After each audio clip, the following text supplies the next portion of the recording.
All right, everybody. Welcome to the channel. Welcome to Friday Night with Friends. Tonight, I have Gma Rides. Hello, Gma. What a surprise, huh? Yeah. What's in the background? I Welcome to hear. the channel. Oh, Welcome to Friday Night with Friends. Oh, hang on. Let me turn you off. yeah. Turn me off. Okay. Stop All turning right, me that on. should be Turn me better off. now. Yeah. So sorry, dude. I was going to fine. try and run it through my computer, and I forgot to turn the speakers on it back off after it decided the speakers weren't functional. No problem. I will forgive you just about anything. You're the best. I know. Welcome into the chat, everybody. Tonight I have, let's see who's in the chat. Down Pavilion Style, Gma Rides is obviously here. Oh. Journey of Jerry, Dry Heat Doug, Christian Biker, Keith Huntsman so far. Welcome, everybody. Jerry says he's going to bring himself, which is always a plus.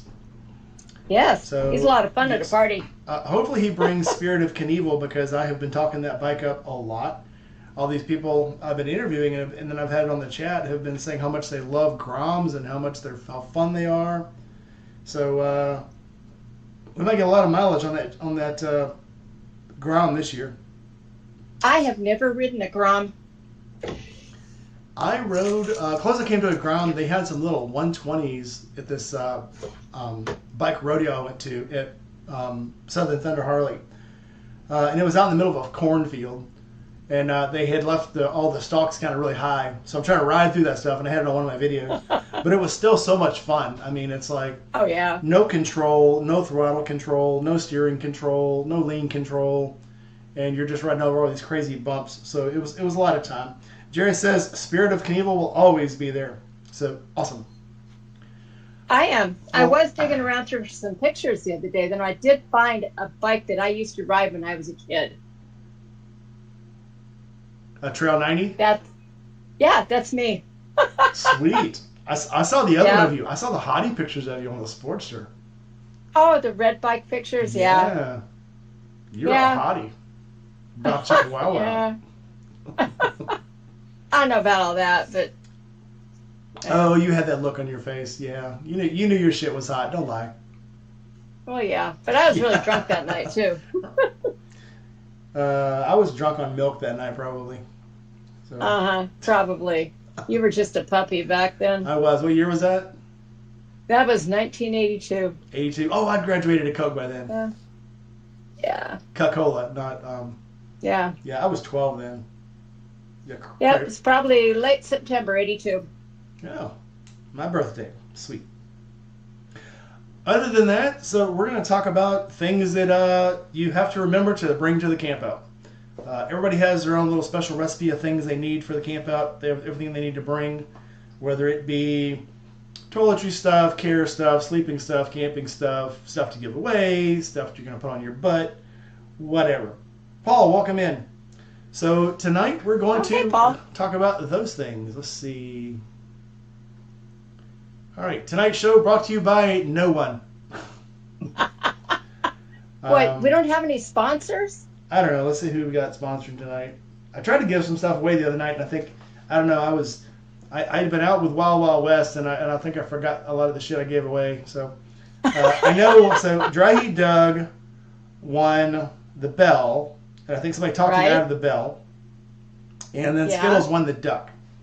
So I got the bell and the duck put aside, and I think I started to give away the Winx Wheels throttle lock / helmet lock / backpack lock. And then I think somewhere along the way, through the miracle of whiskey and Coke, I forgot to give it away. So maybe we'll give that away later tonight. I don't remember giving that one away. Yes. Okay. I started to give a hat away, and then Wild Wild West really, really wanted it, so I gave it to him instead. Guess my show, I can do what I want. So, yes, you can. A bell for a ding dong. Absolutely. All right, Gma, so you're our first guest tonight. We're going to have people coming in and out all night long, because that's how we work here. Okay. So, all right, what you bringing to the camp out? What are you bringing, and then what can you just not forget to bring? What's an absolute must you have to bring? The absolute must that I'm going to remember this time is I'm absolutely going to remember the stickers that I just ordered. That's a big deal. And the thing that I always remember to bring is, tacky as and stupid as it is, I like to bring my sense of humor. And, you know, even for it being a camp out with a bunch of people and everybody happy and drunk and everything, it can get kind of, you have to remember that it's there for a certain purpose. We're all there trying to raise money for a certain cause, and people have to remember to treat each other kindly. And I'm not just going to the camp out. I'm traveling cross country to get there. So my requirements for getting there are a little different because I'm coming from what's going to be a cold environment when I go back to a warmer environment, hopefully, and then going back to a cold environment. So I've got to have stuff for all those seasons and all those reasons. So, yep. Dragon Paradox, welcome in. Yeah, it's hard to remember. Like all summer long, I'm like, yeah, I'm gonna bring the Harley. I'm gonna bring the Harley down. Man, I got a good seat for the sports. I'm gonna ride that down. And then I got up like Tuesday morning and it was like 54 degrees. And I was like, wait a minute, I forgot it gets cold, which is crazy. Yeah. It's still August, and all of a sudden the mornings now drop down. It was 82 degrees 2 weeks ago. Yep. This week it was 54 degrees. Like Monday morning it was 54 degrees, and I'm like, what the hell? So now I've got to remember it's still 2 months to the camp out. It hasn't got cold yet. Yeah. So I'm like, maybe we'll rethink this. So I don't know. I really want to bring the Sportster. The BMW, I'm having tire problems with right now, so I ordered a new tire. So I'm going to try to change the back tire myself. I had the plug here about, I don't know, like 4 months ago now, and it's held air, and all of a sudden, like a month ago, it started losing air. So I think the plug, that kind of tire, it doesn't like plugs. It'll hold you. It held for 3 months, but you eventually got to give it up and say, no, it's got to go. The Sportster, though, has had a plug in it for 4 years. It hadn't complained one time. So some tires you can do it in, sometimes you can't. Well, yeah, but the thing is, I always, when I get ready to do a longer trip, I always concern myself with, like my little instant patch jobs on this, that, or the other thing. Like patching my saddlebags with JB Weld is one thing. Patching my tire with a plug is a whole nother thing because I'm coming from a fair amount of distance, so I would go ahead and put a new tire on. You can make a different kind of a judgment based on, what your requirements are. Yeah. But I take my bike in for a safety check before I do a long trip every time.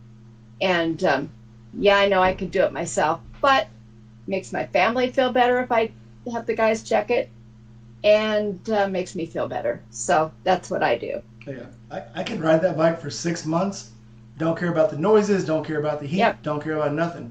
The week before I take it on a long trip, I notice every noise, every temperature. Oh, hey, sure it's hot on my leg. Is it usually that hot? What's that noise? Does it usually make that noise? Is it usually that loud? The week before. And so then I'm kind of trying to rush to get everything, fixed right before the camp out.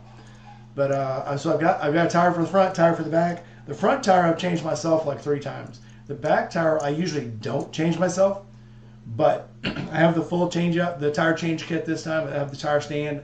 So I'm going to try to do it myself. Hoping that I don't have a cracked rim or that I didn't break the TPMS sensor somehow. Yeah. TPMS sensors are great until they fail. I called the guy and it's like, hey, maybe my TPMS sensor is just failing. Maybe the battery's dead. He goes, oh no, the batteries don't go dead. And I said, oh good. He goes, yeah, they don't go dead. You just have to change them. Well, okay. So whole new horror story there. So.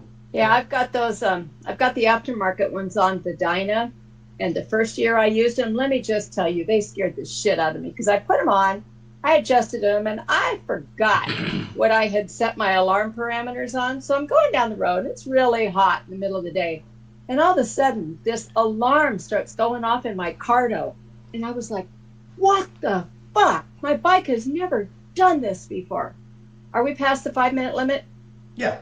That's why I play music in the beginning to get us past that 5 minutes. Just for you, Thank baby. God. Just for you. So I'm like, what the fuck? And I'm talking to my friend in my car now, and she's like, I don't know. I don't hear anything. So we pull over, and I'm looking at my phone because, of course, I didn't allow it to override any of the other programs. And I've got 3 other things going on. It took me a full 2 minutes to figure out what it was. So I promptly killed all the alarms on it, and I just resorted to, if you're going to use a TPM system that overlays on your phone, Just check it every morning and trust that you will know if you have a sudden loss of air pressure. I would You say this: will. the two times I had a sudden burst of air pressure loss, it was real and it was serious, and the entire bike dash lit up. And Yeah. it gets your alarm. I mean, again, Did it was not a false alarm. It was the one time I ripped a tire open in Nashville. Literally, it's like we're driving. I get back on the road. All of a sudden, everything on the dash lights up. I didn't even realize the tire was flat. As I pulled over, then I really? started noticing it was lopping because it noticed. Huh. So it'll either kick on at 32 psi, or it will kick on if you have an immediate 5 psi loss within 1 minute. Huh. So Good to know. so I got the immediate loss. I'm looking down. I'm looking at. I was like, man, is it 38? Why is it coming on at 38? And then all of a sudden, then I could feel it going boop boop boop. Oh, holy shit! And by that time, I'd already slowed down. So luckily, I Yeah. caught it. And then the other time was That on. is good. Yeah, the other time was on the Natchez Trace, and all of a sudden, everything just came on. And Yeah. I'm like, nothing's wrong with the tire. So I get off, I pull it off over to the side, and I'm like, well, the tire's not flat. I'm pushing on it. I was like, maybe it feels a little soft. So then I drove up another like a mile, get off on one of these little side passes where the picnic tables are. And then it was flat. And I'm like, okay. Oh, So that it sucks. definitely noticed before I did. So yeah. Dry Heat Doug wants me to give him my route so he can wave at me when he passes me. He has a good chance if he takes the RT.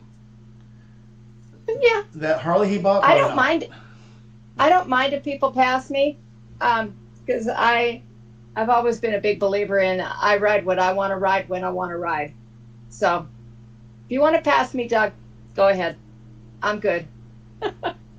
Yeah, I don't mind. I ride my own ride.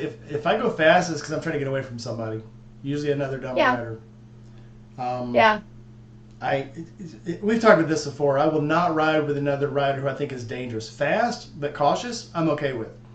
Right. I just shared a video, and it was by, I want to say it was Texas deputy shared it, that a dude was racing on the road past the cop, smashed right into another car, went through the car door, landed on top of a baby, killed the baby. They revived the baby. This dude, there was like, literally when they showed it, you couldn't tell at first that the side of the car was just mashed in. He went through the freaking window, folded himself in half, and parked himself on top of the baby. So they weren't even trying to save this dude. The bad part is he had 4 buddies riding with him. So this dude passes the cop doing like 120, hits this car. All his buddies go around the cop and just keep driving. Didn't even stop for him. They Wow. probably could have, and this guy kind of goes without saying, but when the cop got up on the scene, he had an injured toddler in the back seat, the mother in front screaming her head off, and then an infant in a car seat with no pulse. And then this guy laying on top of him. They didn't say this, but I know if the trooper looks in, he sees some dumbass that just caused the accident and he's dead, he looks at an infant and he's dead, there's a chance of saving them both, bringing them back. But he's going to bring the infant Yeah. back first. If Of his course. friends could have stopped, it would have stopped. One, to help him clear the accident, get the dude off with the baby. But two, maybe they could have worked on his buddy and saved his life. But they left him. Yep. So I do not ride with people who are stupid.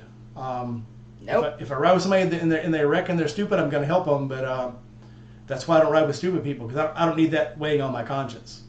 No, absolutely not.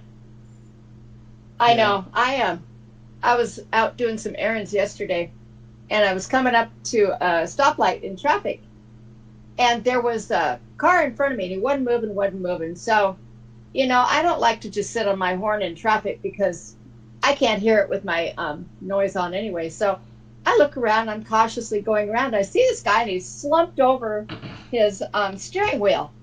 And I'm like, oh, fuck, should I stop? I can't stop in the middle of traffic. So then I'm like, I was going to pull in front of him and pull to the side and run back and check on him. But about that time, you can see him shake himself off and get up. And I'm like, oh, great, now I got to worry about him running me over. So I took off. Yeah. Yeah. Yeah, I Yep. see, it's cool. They always show these bikers, oh, I'm going to knock their mirrors off. I'm going to break their antenna. And I'm like, listen, Yeah. you're in a very unprotected vehicle. And I've seen it. Guy pull up beside a car, start beating on the windshield or something, and the dude just put it in reverse, whip that wheel and whip around, throw the guy and the bike. It was like a cartoon. you don't fuck with cars. You're the weak one there. No matter you're not that big on a motorcycle. And it just kills me when these people try to hit cars or break the mirrors or rip the side mirror off. Or it's like, what are you doing? It was most likely your fault anyway. Or I'll see these videos of some dude comes whipping up 100 miles an hour, tries to get into a lane, and some dude comes over. It's like, you think I should have ripped his mirrors off? No, I think you need to stop being an asshole. What you need to do. Because you're going to meet that person who isn't going to go, well, that dude's an asshole. He's going to go, that dude needs to die. You're going to hit the wrong person at the wrong time who's having the worst day of their life, and they're going to take you out. There was one got shot in the chest not that long ago. It was on, I think I saw it on Instagram and YouTube. Dude pulled up beside a dude, starts banging on the window. Dude shoots him right in the chest. Yeah. On a motorcycle. Shot him right in the chest. Didn't beat twice. And you know what? He got off. Because he's like, dude was trying to break into my car. He got off. Yeah. But it's just crazy. It's too easy to go, hey, sorry, bless your heart. Give him a thumbs down and just keep driving. You don't need to be you don't need to make the situation worse. I mean, and that's about the most drastic I ever get. It's like, I'll go, why'd you do that? Or a thumbs down, because you don't know if people got their kids in the car. And I don't want to be that person that's flipping somebody off in front of their children and giving them a cause to have an attitude at me. I mean, and most of the time, they're like, oh, I'm so sorry, because they literally are in the wrong. Is it their fault? Oh, absolutely. And they know it. But they weren't doing it on purpose, and they know it immediately. They're, oh my God, I'm so sorry. And I'm like, it's okay. Yeah. It's okay. In my head, I'm not saying it's okay, but that's the difference between being an adult and being an infantile child. If you act like an infantile child, somebody's going to eventually going to treat you like an infantile child and just spank your ass. And it's not going to be pretty. So. Yep. Anyway, hey everybody. Paul Beardsley said he's got a 500-mile, 10-hour ride to Forgotten Angels, and it's cold when he starts and hot when he arrives. Yeah. Paul, I can sympathize with that, because I've got, I think, probably about 4,000 miles. It's going to be cold when I leave, and probably for part of the while till I get there. And probably about the last third of the way home last time it was cold. So I'm going to be bringing 2 different types of heated gear this time. Last time I brought a heated jacket that ran on a battery pack, but this time I have a really collapsible jacket liner that plugs into the bike. So I'll use both of those this time to keep me warm on the last push home, because last time it was so cold. And I've got a set of Indy Ridge gloves, and they're really nice and heavy and warm while still being maneuverable, and with the finger thing. The finger thing? Yeah, the finger thing. Wife unit. Welcome in. I don't know. Hi, wife unit. What? Yeah, you say finger thing just as she pops in. The touch screen thing. Finger. That thing. Finger touch. Yeah. Yeah. Oh, sure. Don't make it all dirty. I didn't. That's my job. You said it, not me. So yeah, I did. I bring a heavy jacket, and I bring an underlayer, and I'll bring rain jackets. The rain jacket I and always rain bring pants rain gear. are very good at keeping the wind off and keeping you warm, even when it's not raining. Even if it's not raining. Yeah, it's less shit you have to bring. They pack away really, really well. Yep, they do. Oh, yeah. I usually just go with frog togs. I've never had luck with frog togs, and I don't know why. And I'll say this, and I don't mean anything by this. Frog togs fit women better than they fit guys. Somehow about the way your hips move, or how you bend your hips or your butt or your knees, something. But any guy that I know that gets frog togs, they tear them out. And And I don't know why. My thing is, I usually get frog togs like 2 sizes too big. Hi, Joe. How are you? I wasn't. And there he went. I wasn't expecting to see you this week, because we have big plans for next weekend. Yeah. Wait a minute. I'm so confused. Okay, there. No, my earbuds kind of dropped out for a second there, but yeah. Oh, okay. Where are you? Oh, yeah, she's got to put her earbuds in, because there's a little bit of lag and everything, and one eyeball's going this way, one eyeball's going this way. She's trying to figure out what's going on. Yeah, I wasn't expecting to see you until next weekend. We have a plan, but I'm glad to see you this weekend, though. Yeah. Won't give away our theme for next week yet, but someone else is going to be in. They both texted me. Literally, they texted me like 5 minutes apart. One said, "Hey, I'm talking to him." The other said, "Hey, I'm talking to her. We're going to have this. This is what we want to do." And I'm like, "Hell yeah, bring it on." So we have a special program next Friday? For next Friday, yeah. Cool. Yay. That'll be interesting. I'm looking forward to it. It'll be cool. I've already got a bunch of stuff set aside from restaurants that I give it away. Anyway, I have stuff set aside to remind me. So, damn it, I'm bad at this. I am bad at this secret thing. So bad. You are terrible. I am, dude. The day before my wife's birthday or before Christmas, I'm always like, "Let me give you one present." She's like, "No." I'm like, "Come on, let me give you one. No. I'll just give you one. Pick a small one." She's like, "No." Like, I cannot keep a secret. I cannot keep anything to myself. Which is funny because my daughter and son were like that too at Christmas. Well, I had a top secret clearance in the military, and I'm done with all that shit. I don't want to keep any more secrets. I'm done with secrets. I want to tell everything. If you get me drunk, I'll tell you every state secret there is. I promise you. You want to know about UFOs, UEWs? I will tell you everything.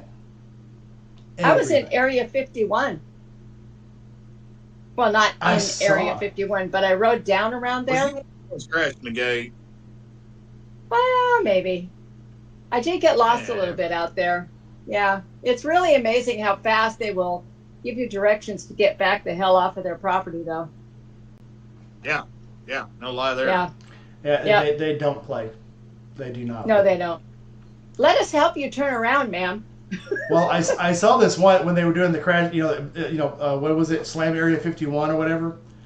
And the guys. Yeah, crash Area 51 thing. They're all standing there, and the guy's like, "Well, there's only like 10 of you guys up there." Well, the airman goes, "Do you know how many people are over that hill?" He says, "There's at least 10 snipers on you right now." He says, "I would not step across the." He goes, "Well, how close can I get?" He goes, "You shouldn't even try. Don't even ask." He says, "Because by the time you get to the point where you're too close, it's too late." And we are not kidding. And they all kind of backed off a little bit. And they had somebody with them. They had some news reporter with them that was going to be kind of stupid. They thought, "Oh, we'll bring him. He's a big, a news guy. He can step over there." And he starts getting this funny look on his face. The sergeant looks over at him and goes, "Don't do it."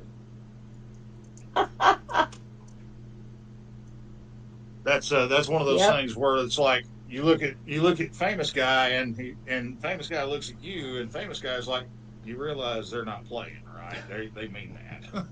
Mm-hmm. It was very cool. The funny thing is that's not even close to the real shit. There's stuff there, and it's a base for a reason. They keep you off it for a reason.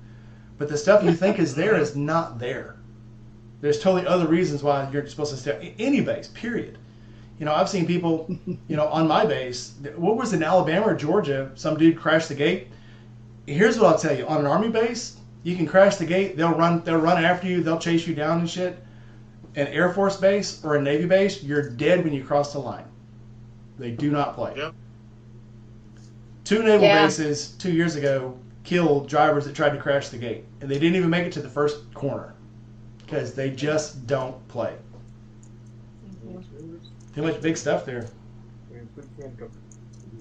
I remember when I was coming across last time, I wound up inadvertently at the Mexican border, and they also do not mess with you. They are more than happy to get you turned around and going the right way.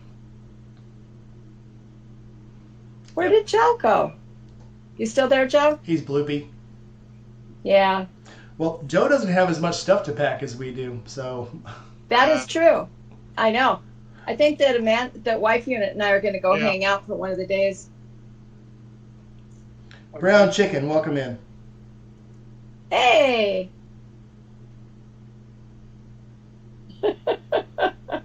Is that pizza, Joe? Somebody wants to know. If you'll give me just a couple of minutes. No worries. Go for it. Well, he ain't that little. He's my size, but yeah, that's the young one. Aw.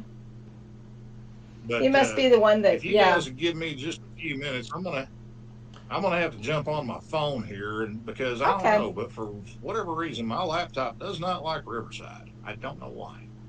Yeah, a lot of people say that. I've tried. Mine doesn't either. Yeah, I've tried 2 other studios, and I'll try another studio, But I had what was it, StreamYard? StreamYard is just so goofy to me because there's just so many additives and little extra crap and stuff that pops up on you. It's revolting. And then I've tried streaming from Discord, and Discord always throws the picture up backwards. I can't figure out how to turn the camera, and it's too blurby. See, Discord drops out for me. People will drop out of Discord on the stream for no reason. They'll just drop. So this is the best one I've found so far, but you just have to be you have to have a really good connection. Phones will connect to the 5G, but you just have to have a really good connection. Well, what I'm doing is I've got my phone connected and I'm running Riverside off of my phone and I'm monitoring the chat on my laptop in front of me. That's what I do. And it seems to work pretty good. I run my laptop and then I have a pad that I monitor the chat off of. Yeah, if I could figure out how to set that the little pad thing up, it would be great. But I'm still working on that. I got a cool little keyboard to go on the pad, so that's really awesome. Oh, neat. It's got... Yep. So I've got the little pad, and then I've got a keyboard to go with it. Okay. So it's a pretty neat little thing. Works for me. Oh, that is neat. Yep. Makes me feel like a professional. Why is that so bright? God. It's very bright. It is. Okay, now we go. Okay. Anyway, all right. So my must-have on trips: underwear and socks, and a sleeping bag. Tents are kind of optional. I mean, you can find a tent anywhere. I one time thought, hey, I'll just go to Walmart and get a sleeping bag, and then when I got there, all they had was the little 60-degree tents, and they're not fun, especially in. The first night it was great because I was still hot. The second night it got down to like 50 degrees at the camp out at Forgotten Angels. And then it was not cool. I was shivering. I was freaking dying. I had to get up, put jeans on, and put on my jacket because it was freezing. So yes, good sleeping bag. Bring it with you. A tent, you can get a tent when you get there. You can go to Walmart and buy a kiddie tent. You'll be fine. And there's lots of camping stores. If you go to a camping store for a tent, you're going to pay about $200 for a sleeping bag. Yeah, but you can get really cheap tents. There's a Walmart just down the road from Forgotten Angels. But for myself, hey, Band-Aid biker, one of the things that I do when I'm traveling, though, is since I have a great skill for finding cheap motels, they make these liner things for like sleeping bags and stuff. So it's like a little, like a sheet for a sleeping bag. It's like an oversized pillowcase. Right.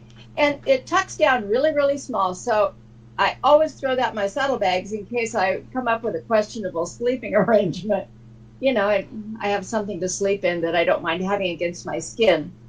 And as far as covering things up, the other thing that I always bring with me when I'm traveling on my bike is a motorcycle cover. You can get them on Amazon for pretty decently cheap. And it's handy because sometimes... I don't know if it's a continual thing when you're down in the South, but it seems like it gets dewy at night. And so anyway, it protects your motorcycle while you're in the motel from tampering and, from tampering and getting wet. And I've saved myself a wet butt many a time that way. And it packs up also very small. It's also a good way to collect cats. Really?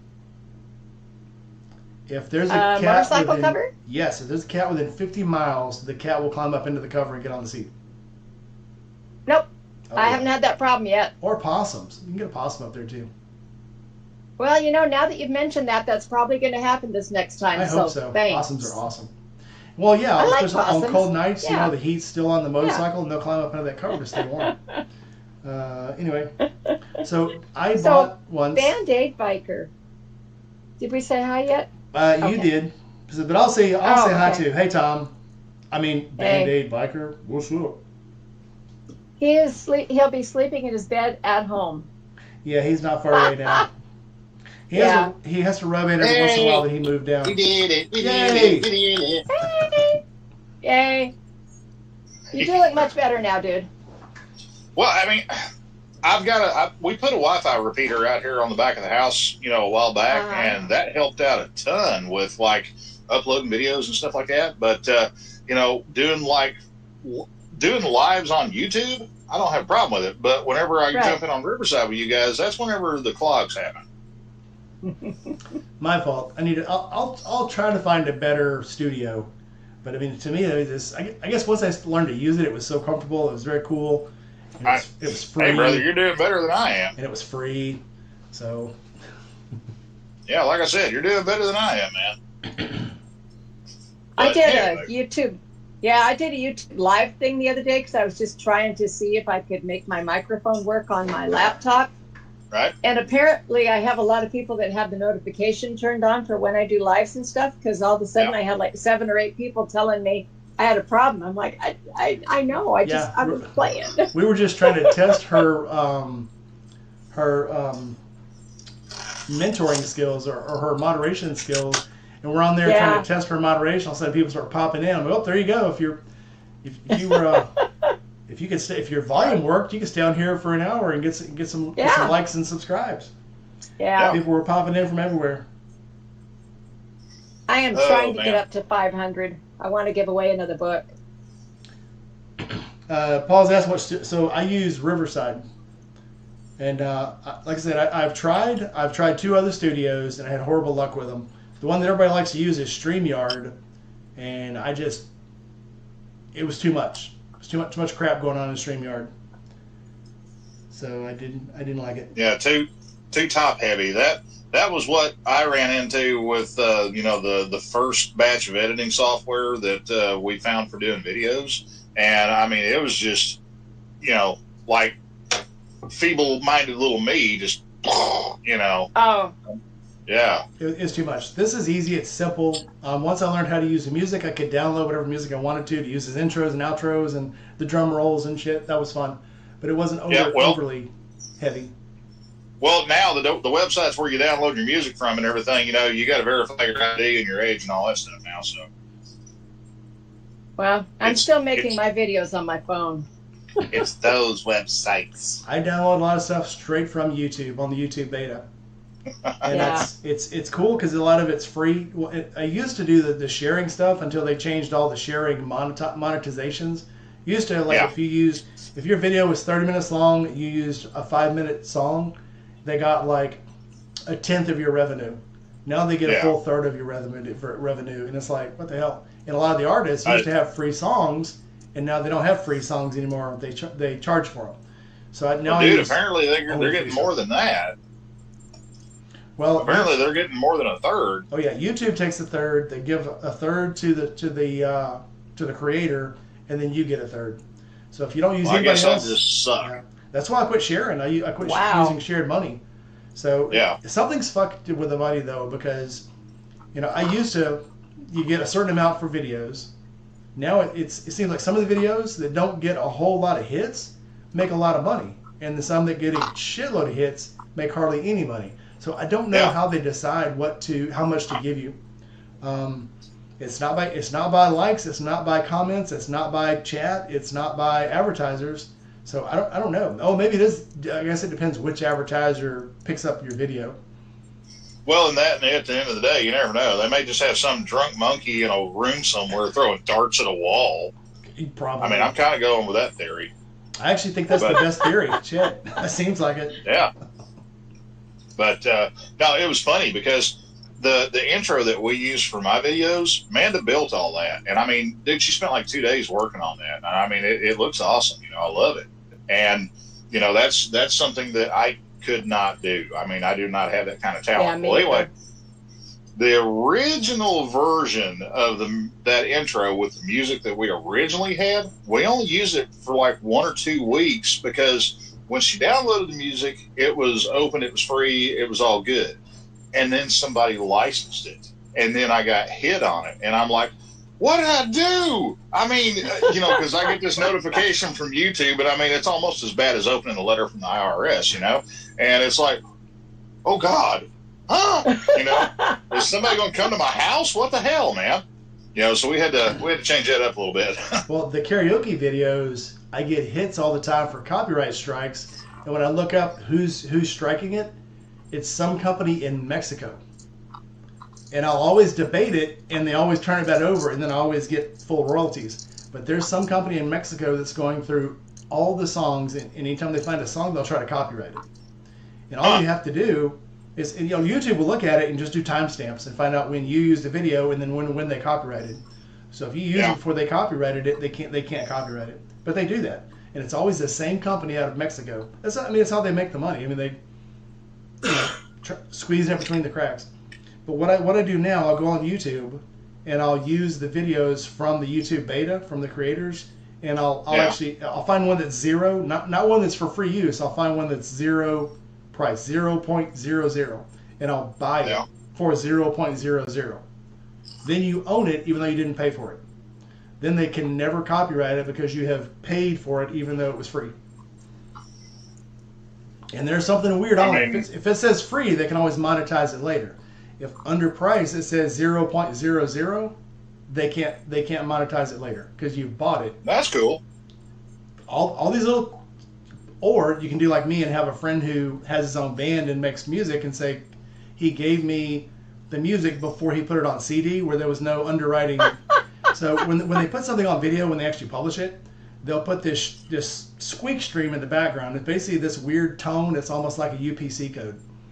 That's how they find like if you Shazam a song, if you do like the name that tune thing on your phone, it's not picking up the lyrics, it's picking up that back tone, and that's what it's almost like a rubber stamp. It's almost like the watermark. So he sent me the music before it was watermarked, and now I can use it for free. Well, that's cool. See, that's the thing. I got no clue about any of that crap. So, here I am just kind of stumbling around blind in the woods. I learned that by losing a lot of money once I monetized. I thought I'm monetized. I made it now. What do you mean I got a copyright strike? What the hell? So yeah.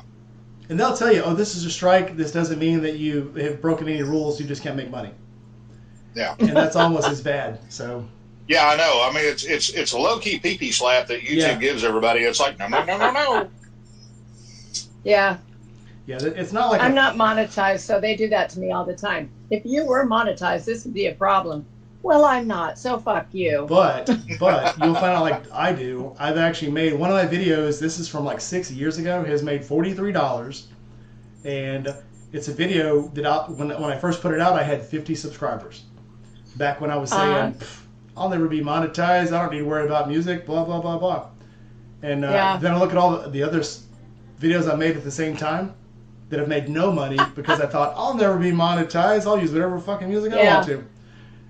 If I would have known then what I know now. Because again, videos I made 6 years ago are making money. It's insane. Yeah. And I tried telling the people that used to be in my group, they're like, oh, it doesn't matter. We can get drunk on the stream. We can cuss. We can do all this other stuff. And it's like, worry about the future now. It's like study now for later. Young kids. See, I can't get my head wrapped around that, man. Because, I literally just hit 1 year here on YouTube, and it's like 6, 7 years down the road from now. It's like, holy shit, man. Because if you stop and think about it, 7 years ago, we bought our house here. Yeah. No, 8 years ago now. But yeah, still, that's a long damn stretch of time. Yeah. I don't have many subscribers, but I make money because of the videos I made, 5 years ago. Yeah, so, hell, 7 years ago, I think I might have got on YouTube maybe once a month. Yeah, I hear you. Back then it was like, I don't know what that's about. COVID was the best thing that happened to motorcycle videos ever. And cat videos. Yeah. Nobody knew what motovlogging was before COVID. Yeah. I can't speak for other parts of the country, but I tell you what, man, when COVID hit here, when it really blew up and got crazy creepy, that was right about the time whenever I moved from St. Pete Power Sports over to the Ride Factory. And we were busy as hell over here at St. Pete Power Sports, the Indian, Polaris, Victory Dealer, whatever. Yeah. It's just up. That's how I wound up down here in Florida. I went to work for those guys to run the shop as the shop lead, and I went over to the Ride Factory because they were just, they were just, bleeding motorcycles out of the door, you know, because they were just so freaking covered up over there. And I gave them a 3 weeks notice here at St. Pete to where I could clear out all the stuff that I was involved in with warranty claims and this and that, you know, because I would have felt bad about leaving loose ends, you know, behind me and everything. And, you know, I got all my stuff cleaned and cleared out here, and I go over there, and it's like, holy shit, man. You know, I'm right back in the middle of it, worse I'm already 2 weeks behind. Yep. Actually, I wish I was 2 weeks behind at this point right now, because like on my side of the house with the old vintage bikes and crap like that, I mean, I'm having to book stuff 7 and 8 weeks out right now. Wow. Holy crap. Well, don't forget to book my oil change in. Oh, I got you in on that, hon. That ain't no big deal. Okay. We'll just change it at the campground. Yeah, you just pull the plug. Yeah, you scrape the grass back, and then you pull the plug, Cindy's and that gonna way. Love that. Well, no, that's why you scrape the grass back, because after all the oil drains out, you put the grass back. That way, it covers it up. So I worked at a plant where when they changed the forklift, the plant had been around since the 30s. It was the old Brown Shoe Factory, and they had a gravel pit in the back that was like 3 feet deep, probably like 5 by 5, and that's where they dumped the oil. And when they started the plant up until like the 60s, I remember seeing ads in Popular Mechanics. Yeah, that's where you dump the oil. They would show you how to dig a gravel pit to dump your oil, because it would environmentally distribute the oil back into the ground. I'm not kidding. I am not kidding. Yeah. So they had my dad a pit. used to do that with his paint too. Yeah, they had a pit behind this factory full of gravel, and like literally 10 feet out from that pit was sludge, because they had been dumping oil there for like 60 years. Yeah. Not kidding. Well, I mean, you get to a saturation point where you've got to stop contributing to the problem to let the problem resolve itself. Well, it's in Arkansas, so you go about 10 feet down and you've got a clay layer.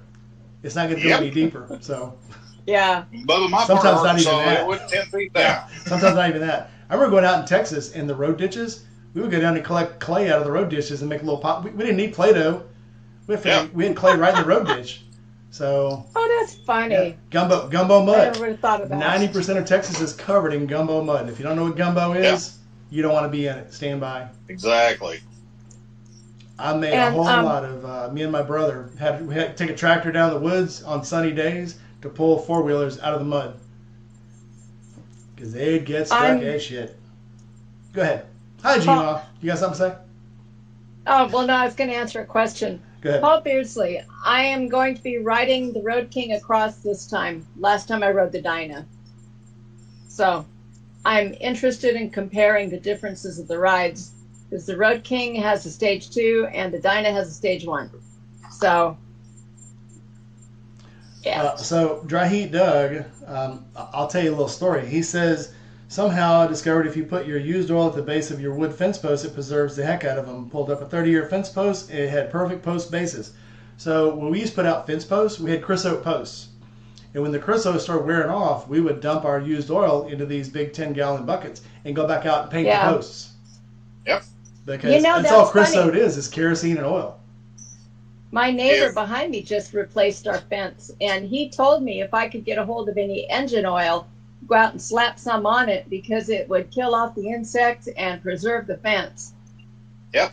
That's what we used to do whenever we put a wood floor in a trailer, especially like a stock trailer for hauling horses, cattle, whatever. Oh, If you don't do something there, it'll rot out in a year. But if you take, you know, like, well, usually what we would do is we would take old motor oil and we'd mix it like 2 to 1 with diesel fuel. Put it in put it in a bug sprayer. Whenever you lay down and do lumber in the floor of a trailer, you just soak it down with a sprayer. And you'd let it sit out in the sun for, you know, a couple days. It's best to do it in summertime whenever you got, you know, bright sun and it's hot.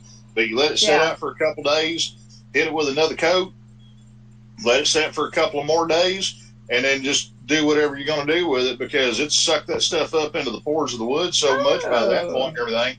You know, especially like if you're using it for hauling, you know, cows or pigs, something like that. Because, I mean, think about it. You ever get behind a trailer like that whenever you're going down the road? Yeah, you know. I try not to. Yeah. Yeah, there's 2 things that you do that you absolutely do not forget.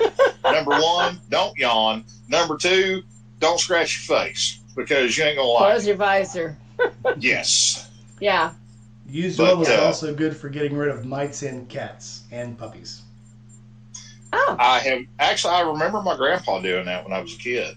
And if we used to have cats that would get mange and puppies that would get mange, yeah. dump them in used oil. Oh. It kills it. Well, we use Doesn't kerosene. hurt the puppies. Kerosene is too vaporous. You can actually make them go blind. Yeah. But engine oil, perfect. Yep. I remember some things from the farm, and it wasn't always pretty. Uh-huh. I do not. Uh-huh. I'll tell you this. I learned a lot living on a farm. So I lived on a pig farm. We had pigs, rabbits, cows, chickens, huge 7 acres of garden. And if ever there was an apocalypse, I would survive. Do I want to go out and butcher my own pigs and shit again? Hell no. No. Hell no. No. I used to have friends that would go, "Oh man, hey man, you grew up in a slaughterhouse? Come with us, man. Teach us how to butcher a pig or teach us how to butcher a deer." No, I will do it for myself if I have to. We were like year round, except for probably the summer, we were butchering pigs. As soon as it got under 60 degrees, we were butchering. We butchered until the lowest temp got above 60. We'd be out in the morning, 4 o'clock in the morning, getting hot water ready to scald pigs. Hunting season. As soon as the sun came up, people would start bringing their deers and shit up. As soon as the sun came up. I lived in the real country. They're not in the woods all day. They go where they need to be. They know where the deer are going to be. And as soon as the sun came up, because that was the law, take your first shot. And they're out at the barn 30 minutes later. But I am tired of butchering shit. I am tired of smelling guts. I am tired of smelling shit. If I ever had to do it again, I could. But no. Hard pass. Paul, I don't like that. Well, probably the best high school memory for me is because everybody we were all a bunch of rednecks. I mean, during deer season we'd go hunting in the morning before we had to be at school. Well, my senior year in high school was actually the only year that I ever took auto shop, but my buddy Kirby was 2 years behind me, and we'd been sitting on this one trail for a couple of weeks now, and he hunted it that morning. I didn't. Well, he shoots a pretty nice 6-pointer, but the thing is, he's got a test in first period that he has got to be there for. So he finds this deer after it ran for about 100 yards or so, something like that. Doesn't have time to field dressing. Throws him in the back of the truck because Kirby had auto shop 3rd period, and because we had 7 class periods in my high school. So you can see where we're going with this here. The auto shop was in its own building separate from the main part of the school. We had auto shop here, we had welding shop here, and we had the art department squeezed right in the middle. And the art teacher was this crunchy granola rope sandal type. And she lost her damn mind because Kirby's out in the auto shop and he's got this deer hung up on a cherry picker. And right about the time he unzips this deer and everything comes out, that's when she stepped out there in the hallway. And she freaking lost it. So, yeah. You ever wonder how you get drug into the principal's office and you have no clue why in the hell you're there, but you understand real quick that you're going to catch some shit whether you were involved or not? Oh, yeah. Yeah, I know that feeling well. Me too. We got caught up in a conversation one time on the ship. Yeah, sorry about that. No, that's good. It's okay. No, we got caught up in me and another guy talking about if the asshole is the first thing you cut out or the last thing you cut out. Definitely first. It's a very in-depth discussion. We both had our methods, and I can't say his methods were bad, but it was like, I was always taught you scan that's first thing you cut out because then all the guts come out with it. He was like, if you hang it by the horns, you can go the other way. That's actually the last thing, and everything comes out, last. Pigs, it kind of doesn't matter. I mean, you just do your own thing. But deer, everybody has their own method. But the guy that was watching us, we kind of didn't like. We were kind of unaware he was there, and as we're talking about this and how the guts fall out and what the best thing for the last thing to fall out was, this dude started going, and barking like a dog. I'm like, dude, are you okay? He goes, you guys are sick. I'm like, what? He goes, I can't believe you guys do that. And I'm like, what? And we're thinking, what? Because we're not vegetarian, we don't eat meat? And no, he just didn't. was like, is it? He goes, I've never actually thought about that before. You know what you have to do to get this stuff. I was like, well, everybody does this. And I'm thinking, he goes, I've never killed anything. And I'm like, where do you think it come from? The cheeseburger store? Yeah, I was like 19 in the Navy, talking to another kid from Georgia, and I'm like, hadn't everybody out? You know, didn't everybody hunt? Mentally, I'm not there. You know, because at this time, shit, I'd been between, you know, the farm and growing up on the Gulf. I was always either shrimping, oystering, or fishing, or always hunting out in the woods. We used to joke and say if we didn't want to eat chicken, rabbit, pig, or cow, we had to go out in the woods and find it. So, and that's how, I don't know one country boy who's never either tried possum, raccoon, or snake. Because it's like, I know people do it. Here's one thing I will never do again, not because it's gross, because it's just too hard. Turtle. Turtle is too hard to prepare. And if you like turtle, I had an uncle that loved sauce piquant. And this dude was so good, we would drive down the road, he'd jerk the wheel real quick. I didn't know what he was doing. He would see a turtle, hit the turtle, start making it spin, back the truck up. We got back to it. It was still spinning in the road, upside down. You pick this thing up, throw it in the back of the truck. And I'm not talking like little box turtles. I'm talking huge-ass snapper heads, like I can't even show, like this big, 20-pound snapper head. So, oh yeah. Oh yeah, well, if he ain't dead, he's damn dizzy. Yeah. Circus Bearmoto wants to know if you're bringing venison to the camp out. And hello, Circus Bearmoto. Thank you for stopping in. I am not. However, I tell you what, if you get some razor clams, I'll find some venison. How's that? Do they have razor clams down there? No, he does. He does. He's not he far ain't from gonna you, right? pack those up. No, he's just down in Portland, I believe. Well, there you go. But ain't nobody gonna haul that shit that far. I'm not hauling Screw venison that. down either. So. Yeah. There's plenty of it around here. Seafood joint down the road from us, they sell razor clams. They bring them in fresh. I'll tell You you know, what I suggest we go buy some. The hell with shipping them in on our own. Sick bastard walking in. Tell you what I do miss about Texas. We grew up not far from a experimental meat farm. It was called Masterson's Farm. It's in Buna, Texas. Look it up. They have all kinds of shit. One of the things they had there, so they do ostriches, they do zebra. They tried zebra. That's a story on its own. I'll tell it later. They had peacocks there. They had big, what was the water buffalo. But the emu, they got them for eggs. Well, they were so violent, people didn't want them, and they were letting them go into the woods. So people go out deer hunting in the woods or go squirrel hunting or stuff and get attacked by these emus. So they kill the emu. And they brought some to my stepdad and said, can you do anything with these? I guess it's like a turkey. Yeah, let's try to skin it. Well, when he skinned it, you get the emu down. So from the legs down, these are like two 35-pound drumsticks. Other than the drumsticks, there's no meat on these things at all. Period. Nothing. Not even a good wing. So, dude, I can't fathom that. Dude, it's ridiculous. But the meat tastes just like venison, except it's not tangy. It doesn't have a gamey flavor. If you could imagine deer without the gamey flavor, that's what venison is. So we would make it. We'd make emu sausage, just like we would mix some pork with it. We'd make pork with it like 1 to 3.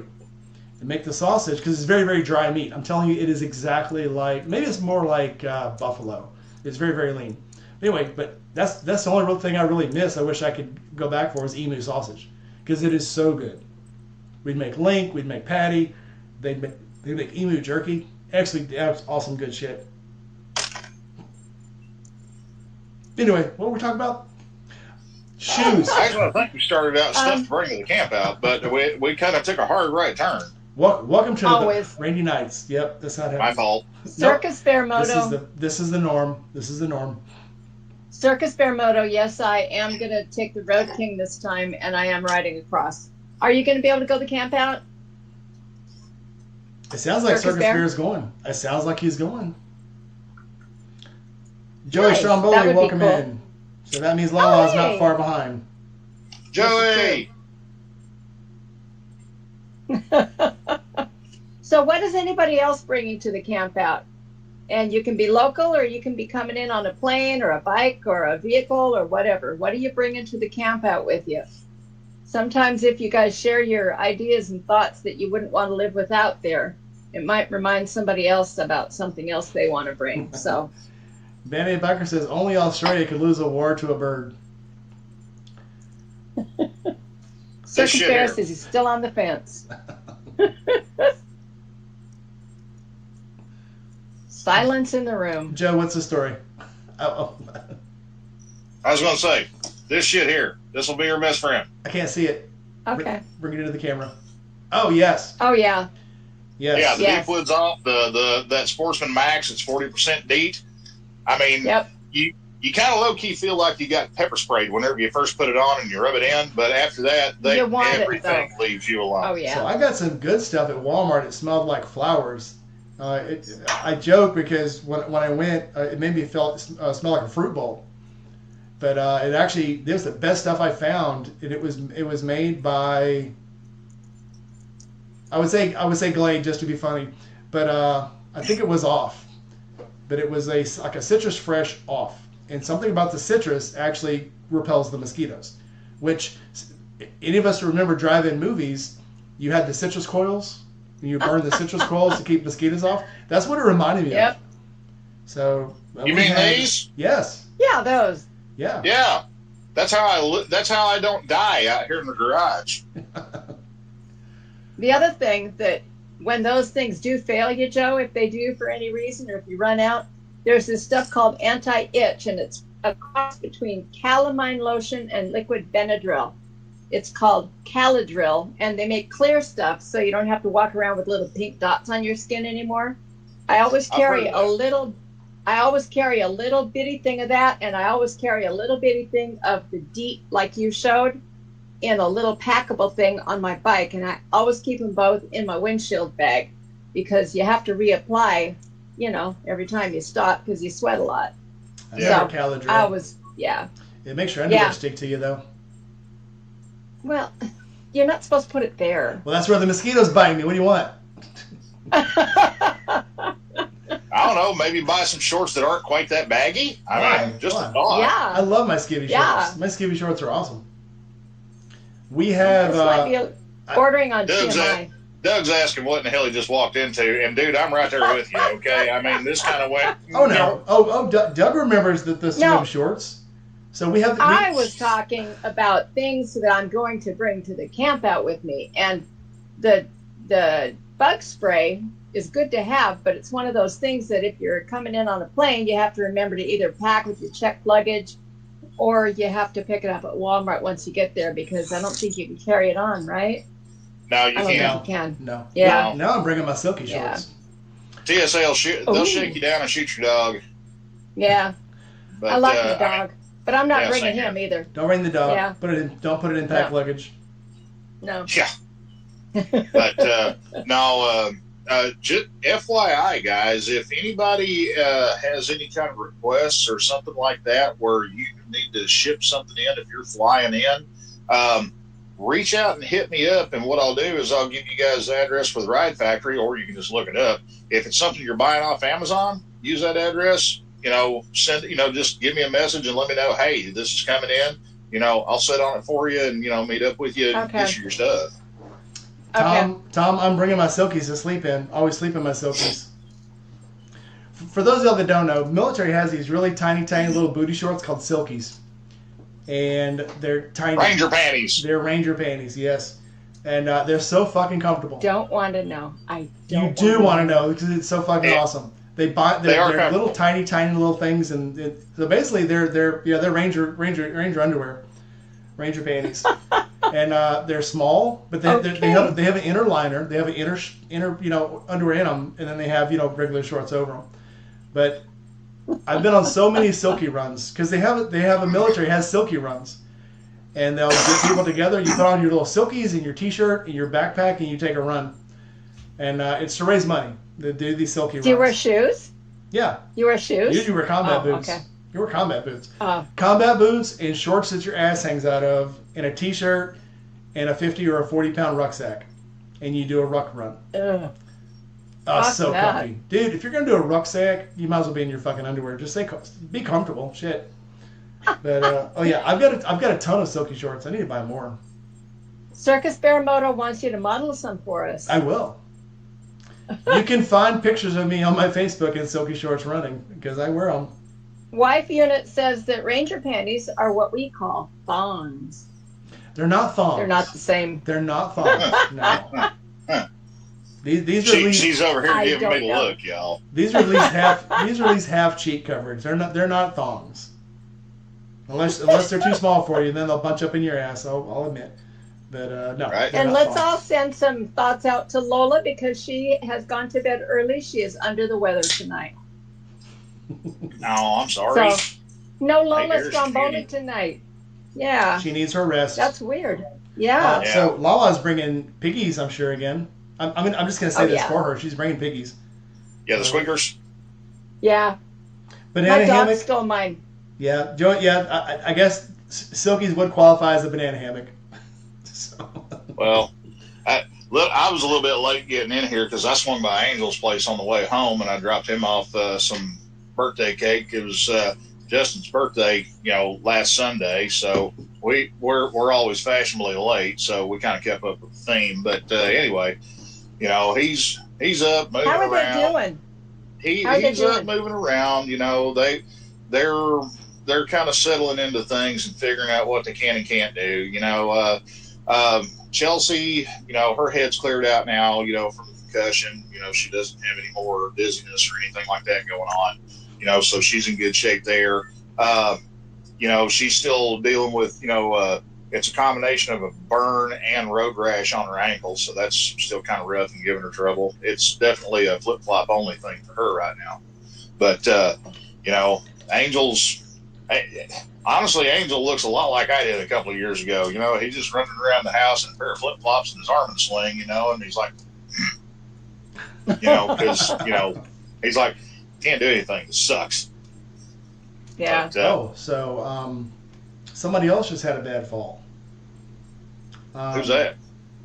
Amanda Zitto. She was in critical care. Yeah, Dang. She won't be able to get back on a motorcycle until December. Oh, wow. She got messed up bad. She had a death wobble and went down. And I'm sorry. Yeah, I remember that. I remember seeing that. Yeah, and she went down on her bike. So, prayers out to her. It seems like when it rains, it pours. It always comes in threes. I don't know. Well, I guess it came in threes this time too. But the best. I mean, Amanda Zitto, as much as she rides and she rides off road and stuff, and it's funny that she would fall on the highway. So that's how life works. I mean, it gets you when you're not looking. It doesn't get you when you're prepared for it. Get you when you're not looking. You ain't lying there, dude. Because Angel and Chelsea, that their crash might have been at 20 mile an hour, and that's a big damn might. Because this happened roughly about a mile down the road from my house here, and I went down there, I saw the intersection where it happened and everything. I knew exactly where it was when he told me, and I went down there to look to see if they might have been doing some construction or something, because they have been doing some road work in the area, but not in that area, and. It's one of those things. And I've got Angel's bike sitting right over there, and, I'm camping on that thing for him, until he heals up a little bit. But, for no more damage than what's on his scooter, you see how bad he got screwed up, and it kind of makes you mad, Yeah. Wow. Circus Bear said Amanda Zitto had to have surgery on her spleen. Yeah. Yikes. And then, Paul said that she was towing a trailer, which is unusual because I watched her videos and I'm on her Patreon, which I don't keep up with, unfortunately. But she was pulling a trailer. Was that Amanda or Doodle was towing a trailer? I still haven't seen. No, Doodle was not. Amanda was towing a trailer, not Doodle. Yeah, and I've heard so much bad freaking rumors about all the weird shit. Actually, we're just gonna avoid that. Yeah. Again, man, it's. Shit happens. Yep. Any wreck, I've seen people blame. Again, sometimes the human error is probably like 90% of the problem. But sometimes it's just bad luck. Sometimes it's just circumstance. It is. So, yeah, that's right. She was on her way to Alaska. She had just started the Alaska trip. Her and Gary. Oh. So, no, I remember. Poor thing. Just bad luck. Yeah. I went over to her camp out a couple of years ago, and she is a very gracious host. I went to her family property for a camp out over there. There was she caps out the attendance at 100 people, and it was nice. It was Well, it's a repurposed cow pasture. So you have to do your own policing. They put shovels out there and let you know, hey, be sure you check for cow pies before you throw up your trailer or your tent or anything. And if I go over again, I'll probably opt to stay in town, but because I'm not a camper. But we all went into town and we rode in there and we did some little like a little street fair type thing, and there's a lot of cool stuff to see in the town that she's in. And I can't remember the town, so sorry about that. And we were all sworn to secrecy about the address, so there's that too. And it is where I met Paul Beardsley.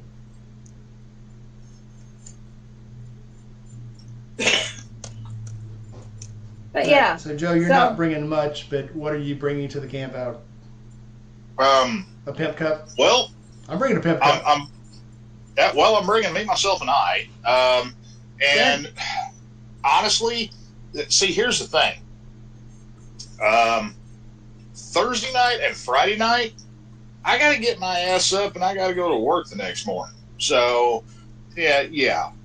Obviously, I'm bringing clothes and socks and crap like that. Just public service announcement, for those people that need to hear it and everything. We'll try to have a good time, but it is October. It is Florida. It is still going to be warm. For the love of God, bring deodorant, guys. But God, yes. Yeah, but no. I tell you one thing that, and this is something that we did last year, and it really, really was a game changer for us. I found one of these. It's a combination ceiling fan thing with a light in it that hangs in the roof of your tent, but it also pulls double duty as a power brick. Power bank, USB and all that. But it's got different brightness modes on the light. The fan is really, really good. And the thing is, if you're camping in like a little dome tent like we usually do, the rain cover on the top of it, it's got that little bit of a separation from the vent hole at the top of your tent. And man, it makes a world of difference having that thing where it can move air down from that vent hole at the top. Yep. Yeah, that worked too. This thing, you can get 12 hours out of the battery running it on low. Yeah, I don't doubt it. I was surprised. I kept it on one night. I just wanted to see how long it would blow. It's a little loud, but I think at the camp out, you won't hear it. You ain't gonna mind. Yeah.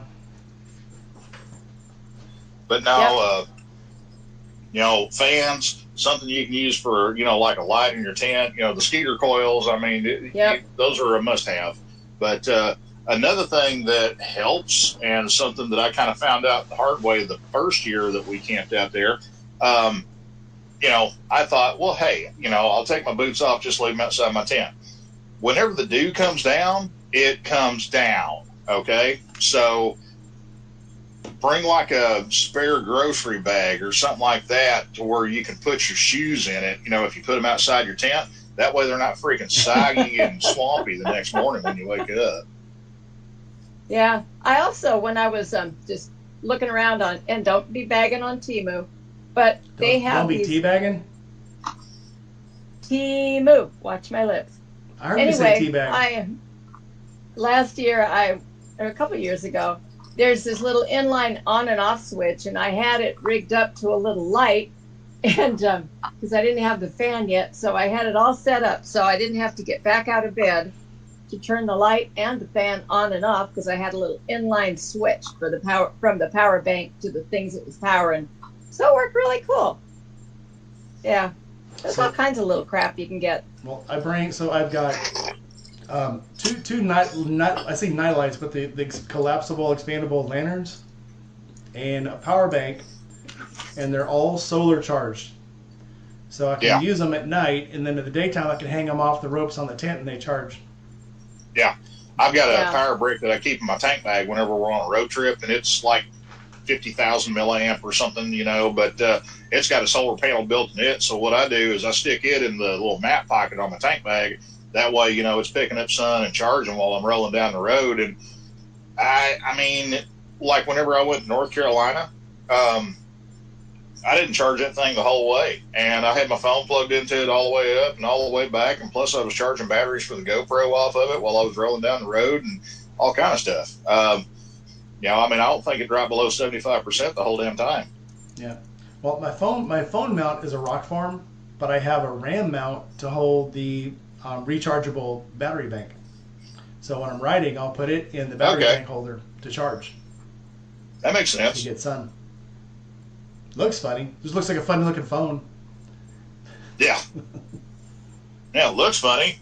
Weighs 5 pounds. Can be used as a weapon. It probably weighs a half pound. And I guess I got the boomer version then, because mine weighs a freaking ton, dude. Mine is about.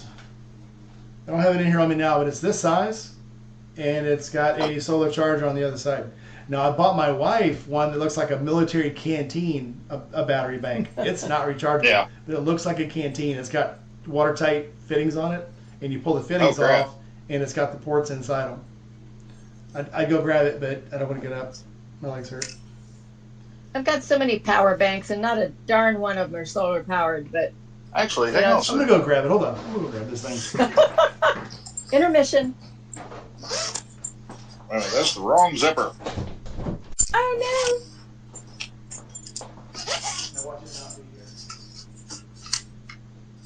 Yeah, I know. That's the one I keep with me. Yeah, that's the kind I want to get. Yeah. Yep, I've been looking at those. Yeah, I'll shoot you a link where I bought this thing off Amazon. But see, it'll charge off any of the ports. It'll charge off like a normal USB, like off a laptop. Right. But it actually charges faster off the little USB-C because they're a high amp output. But it'll charge. You can charge it off the USB-C, and you can run 2 regular USBs off of it while it's charging. Plus, it still picks up charge off the solar panel if you got it like in your tank bag. But nice. And it's got, if I can find the button, it's got a flashlight built into it. And oh yeah, that sounds like a good one. Yeah. I know. I had the guys run power on my Road King from the battery, and they have a couple of dedicated outlets up on the handlebars. Yeah. But hit me up and I'll shoot you the link to this thing from Amazon. I mean, it was like, I think it was $30, but man, I mean, it's healthy. Oh yeah, that would cut down on about 3 or 4 different other power banks I have to carry. So here's mine. It looks like a phone. You didn't know better. It just never, and it's kind of thin. Yeah. So, mine looks like a chunky phone. It looks like a little canteen, and then inside it has the ports. Can you put rum in it? I'm good. Oh, it's not a canteen. Oh no, I have 2 flasks. So I have. Okay. If you didn't get to see these because I didn't bring them to the one that you were at, but so I have one that has the American flag on it, distressed American flag. That's what I put my whiskey in, and then I have another one that has the Soviet Red Star on it, and that's what I put my vodka in. Where I can tell. But this is the battery charged. Collapsible lamp. Oh, that's cool. So when you've got it, nice. But it's solar charged. So when you have it collapsed, it's a spotlight. Try not to blind everybody. And then when you open it up, it's a lantern. That's cool. I like that. That's actually pretty cool. And then I have, of course, the weird lantern that I hang from the front because it's colored. It has a blue light on it. It's over there somewhere. Oh, I have a couple. I got all kinds of weird shit. Oh, this is the cool one. Show and tell time. So I've got this one. You actually pull it open. Hey. Try not to blind you, but when you pull it open, it comes on. Yeah, I got a couple of those too. Yeah, that's like the little can lights you can buy at Harbor Freight. I love it. Yeah. Harbor Freight has the coolest shit. Yep. And then, last one, I promise. So I've got the one, trying to blind everybody. Oh, it's a baby Coleman. So it's got a little bitty one, and then it's got a little light in the bottom of it for just hanging out to mark your tent. Dude, that would be like a bug attractor for me. No. I actually, like I said, I put that citrus. Oh, it's got a blinky thing too. Did you notice that? But that citrus stuff is really good at repelling them. It's my favorite stuff by far. Now I have like 9 lanterns on my freaking desk here. Anyway, what's there? I knew this was gonna cause a problem. So wifey gonna say Yeah. she's gonna share some dirt on you at the camp out. Yeah. Probably. I mean, there's so much to share. So much. We've all got our faults. Yeah. Well, I come by mine honest. Let's put it that way. There it is. Why are you looking at me like that? You know what I should give away? I didn't say a damn What? thing. I was just sitting here and I got in trouble. Yeah, sometimes that's why you get in trouble, dude. Well, I should give this away. Yeah. What is it? What is it? It's Trump on a motorcycle. I made a video about it. what does it Okay. do? It's actually Oh Lord. it's got it's a little momentum. That's cute. Wow. I made a video. I rolled him all over my kitchen counter. It was one of my favorite videos. Hey, babe. Fergus is right behind you. I look at some of the videos I make sometimes and how many views they hit, and I'm like, who the hell's watching my shit? It's just weird sometimes. Well, I have a suspicion, and I can get away with sharing this right now because I'm pretty sure Mom's not going to see me. But nothing against Mom, but Mom is not exactly the most technically proficient. Let's put it that way.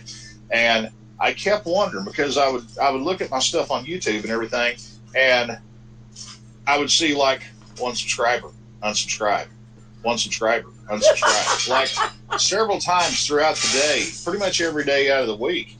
And all of a sudden I realized, I put two and two together. You know, I was over at Mom's place one day. She thought that you had to unsubscribe and then resubscribe every time that you wanted to see a video. And she's watching, you know, like my old videos and stuff like that. And I'm like, okay. And in my head, I'm thinking, I really don't want to tell her because I don't want her to feel bad. But this is giving me the eye twitchies. So I'm kind of like low key. Mom's like, Mom, you know what? If you subscribe exactly one time, it stays forever. She's like, really? I'm like, yeah, it's permanent. I made it that way just for you. And so now, you know, no more problem. I have to explain every once in a while that subscribing on YouTube is free, that you don't have to pay for it. Yep. Oh, wow. And so I was like, I thought it cost $5 to subscribe. And I'm like, no. Like, well, I see this thing all the time that says, subscribe to the channel. It's only $5 a month. And I'm like, no, you don't. That's something different. That's a subscription to the channel. That's not subscribing. And they go, isn't subscription and subscribing the same thing? And I had nothing to say. I was like, you would think so, but not. Just hit the subscribe button. It's fine. Oh, man. Well, I mean, I can't. I absolutely can't claim to know what I'm doing whenever it comes to YouTube or computers or technology in general. But, you know, thankfully I've got a damn good co-pilot that usually keeps my ass out of trouble. Your invoice is coming soon. Yeah, I got to pay. Hard. I got to pay. We don't want to hear how he gives it to you. Not our problem. Would this be a bad time to let her know that that subscription's expired and I got to renew it? Ooh. But no, you know, I mean, I don't know what I did or how in the hell I did it, but I opened up a new panel on Creator Studio the other day that I'd never seen before in like a year. And I'm like, which one was it? What is this? It showed like analytics from like which countries people are watching your videos and stuff. Yes. And I'm like, yeah. That's how I learned. Well, you probably got a lot more of a spread, but I found people from China and Japan watching my videos. Yep. Which was kind of weird because I don't have a lot of people viewing my stuff. So. I've got a cabbie in Hong Kong that watches my videos, and he's a very popular YouTuber. And every once in a while you'll see, it looks like this weird Swahili freaking swoopy. It's whatever language they speak there. He'll comment in the language, and I'll have to look it up and see what it says. Yeah. But they love motorcycle videos. My biggest for a while was Russia, and then it went back to Turkey. So it's funny what people watch. I mean, if you think about it, I watch people's videos from overseas because I watch a girl who's tomboy a bit, and she lives in Britain now, but she's from like Czechoslovakia, old Czechoslovakia. Yeah. Hey, come here. And I was watching some of her videos, and I commented on some of the videos, and all of a sudden I started getting people from Czechoslovakia watching my videos, people from Britain watching my videos. So if you watch those videos overseas and comment on them, people want to know who you are, because some people have nothing better to do than watch YouTube all day. So they'll go through people's comments of people that they like and look at their videos. So I encourage you to comment on every video you watch, just a little small comment, and you'll bring people in that you just would never have dreamed you could bring in. Not you, Joe. You have enough subscribers already. This is for Gma. Yeah. You've got plenty. Thank you, dear. I'm broke as hell. I mean, bribes. I'm Lots and getting lots of bribes. For the longest time, all it showed, and they said it was broken, but for the longest time, I had 100% males between 20 and 40 watching my videos. 100%. And then all of a sudden, one day, that they admitted that the algorithm was wrong, and then all of a sudden, I started getting a better split. So it's like 30-70 now. But Well, see, like before, when and this has been a while back, but whenever we first found the little tab where it shows like your most viewed cities and countries and all that stuff. One night, the wife unit looks at me. She's like, "Why the hell does everybody in Chicago like you?" or some shit like that. Was it Chicago or? It was pretty much Chicago, and I'm like, why does anyone in Chicago like you? Yeah, I know. Anyone? why does anyone like you? This is true. I mean, that's Leave it to your wife to Very build valid up your confidence. I mean, I know. they never fail you. It's like, thanks for that kneecap, baby. Twist the knife a little bit. At least it'll lube it up, make it feel. I had a good for limp me. before. Shit. Now I'm evened out. I just hobble. But no, seriously though, lights, personal stuff, bug killer, funk killer, alternative footwear. That would be a good one, because I know a lot of people have probably seen me running around the camp out wearing flip flops and stuff. I'll tell y'all, whenever I'm not working or I'm not riding, and occasionally if I'm feeling kind of squiddy, even when I am riding, if I'm just running up the road, I am firmly entrenched in the flip flop nation. I mean, if I'm not at work, it's raggedy ass t-shirts, the most god awful baggy comfortable shorts I can find. Sometimes with, sometimes without anything underneath them. But hey, I'm comfortable, damn it. But I've always got my flip flops. Yeah. I have these shoes that I always bring that are, I think that my son called them flat out shoes. But anyway, they pack like pretty much absolutely flat. And they are so comfortable to wear. And if pressed, I could probably ride in them. Maybe not on the Road King because it's a little taller. But definitely I can ride on the Dyna in them. But super comfortable to walk in and easy to pack. So, that's kind of my thing. If I'm going somewhere, I've got to make it easy to pack, because that bike is about 800 pounds before you load it. So yeah, that's the thing. Whenever me and the wife unit, gear up for a road trip, and I've got my bags loaded down and everything, all the stuff in my bags, plus just having two people on the bike, it's a whole different critter, man. And that's a big reason why I did the road wing shock on the back of that thing, because the stock shocks on a Roadstar, they ain't that great to begin with. And by the time you get one that's got 30,000 miles on it, they're pretty much used up. And mine had a lot more on it than that whenever I got it. But, I told when Shelby was still working with us at the Ride Factory, I'm like, hey, check out this Goldwing shock I bought. He's like, what are you doing with that? I'm like, I'll put it underneath my bike. He's like, your bike's a Yamaha. I'm like, I know, it's weird, isn't it? Wait, where'd Shelby go? Shelby is working over at Spinworks now, over here in Largo. Oh, good for him. Yeah, but he's doing good. He's he's doing his thing over there, and it worked out better for him. I mean, I can't fault him for it. It was something that he didn't do. Yep. Fun time. But yep. But now, I mean, it's one of those things where I miss him. Me and him work together really damn good. And plus, I mean, dude, Mike, man. I mean, if you get dialed in with somebody, with a coworker where you guys are solid and tight, you guys can kind of halfway start, reading each other's minds to a certain extent. And I'm kind of getting that back with Drew and Angel, but man, it just there's still a big hole there. It's like, hey, he's not there anymore. Shit. I've been dragging a guy around for 15 years. This is the third place we worked together. So, and when we leave here, we're going to go somewhere else to work together. I worked with a guy for 7 years when I was at Western State. Once you get a pretty good work crew together, it's like you really can finish somebody's sentences. And I spent more time there with them than I did with my actual family because it was swing shift. And matter of fact, I just got a notice before we started this live stream that his funeral is tomorrow. So man, I get to hear that. That was pretty sad. It really took me by surprise. So yeah. I'm so sorry to hear that for you, Lila. I just thought about that. But I do have a funny story to tell about him. So go ahead. Not here at his funeral. Oh, okay. Well, I will. I worked at a mental institution, right? And so I had a new nurse working with me, and we had an agitated patient in his room. And she had given him a pudding. And puddings come in these little metal cups with the cutty lid, edgy things, right? And so he didn't give the top to the pudding cup back, and she wanted to go to the door and get it back from him. And I'm like, no, let's wait a minute. There's something going on. Let's wait till some more people get back from break, and then we'll go and we will all get the pudding cup lid back. Seems like a stupid thing when I'm telling you that right now. But, so, anyway, when the guys get back from their breaks, there's then 6 of us, whereas there were just us 2 females, me and somebody untrained totally.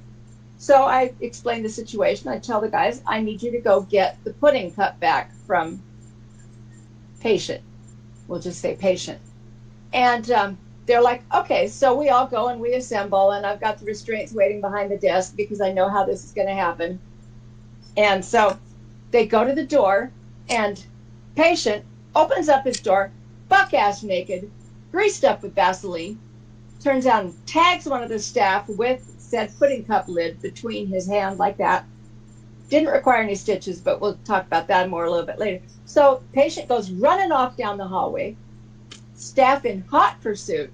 So I grab the restraint bag and I go down around the corner, and I'm just getting ready to round the corner, and the guy whose funeral is tomorrow, he was rather a big guy and wore suspenders and a belt. And so I get around the corner, and his suspenders and belt have failed. His pants are down around his knees, and here is patient buck-ass naked, greased up, on the bottom of this pile of a bunch of writhing men.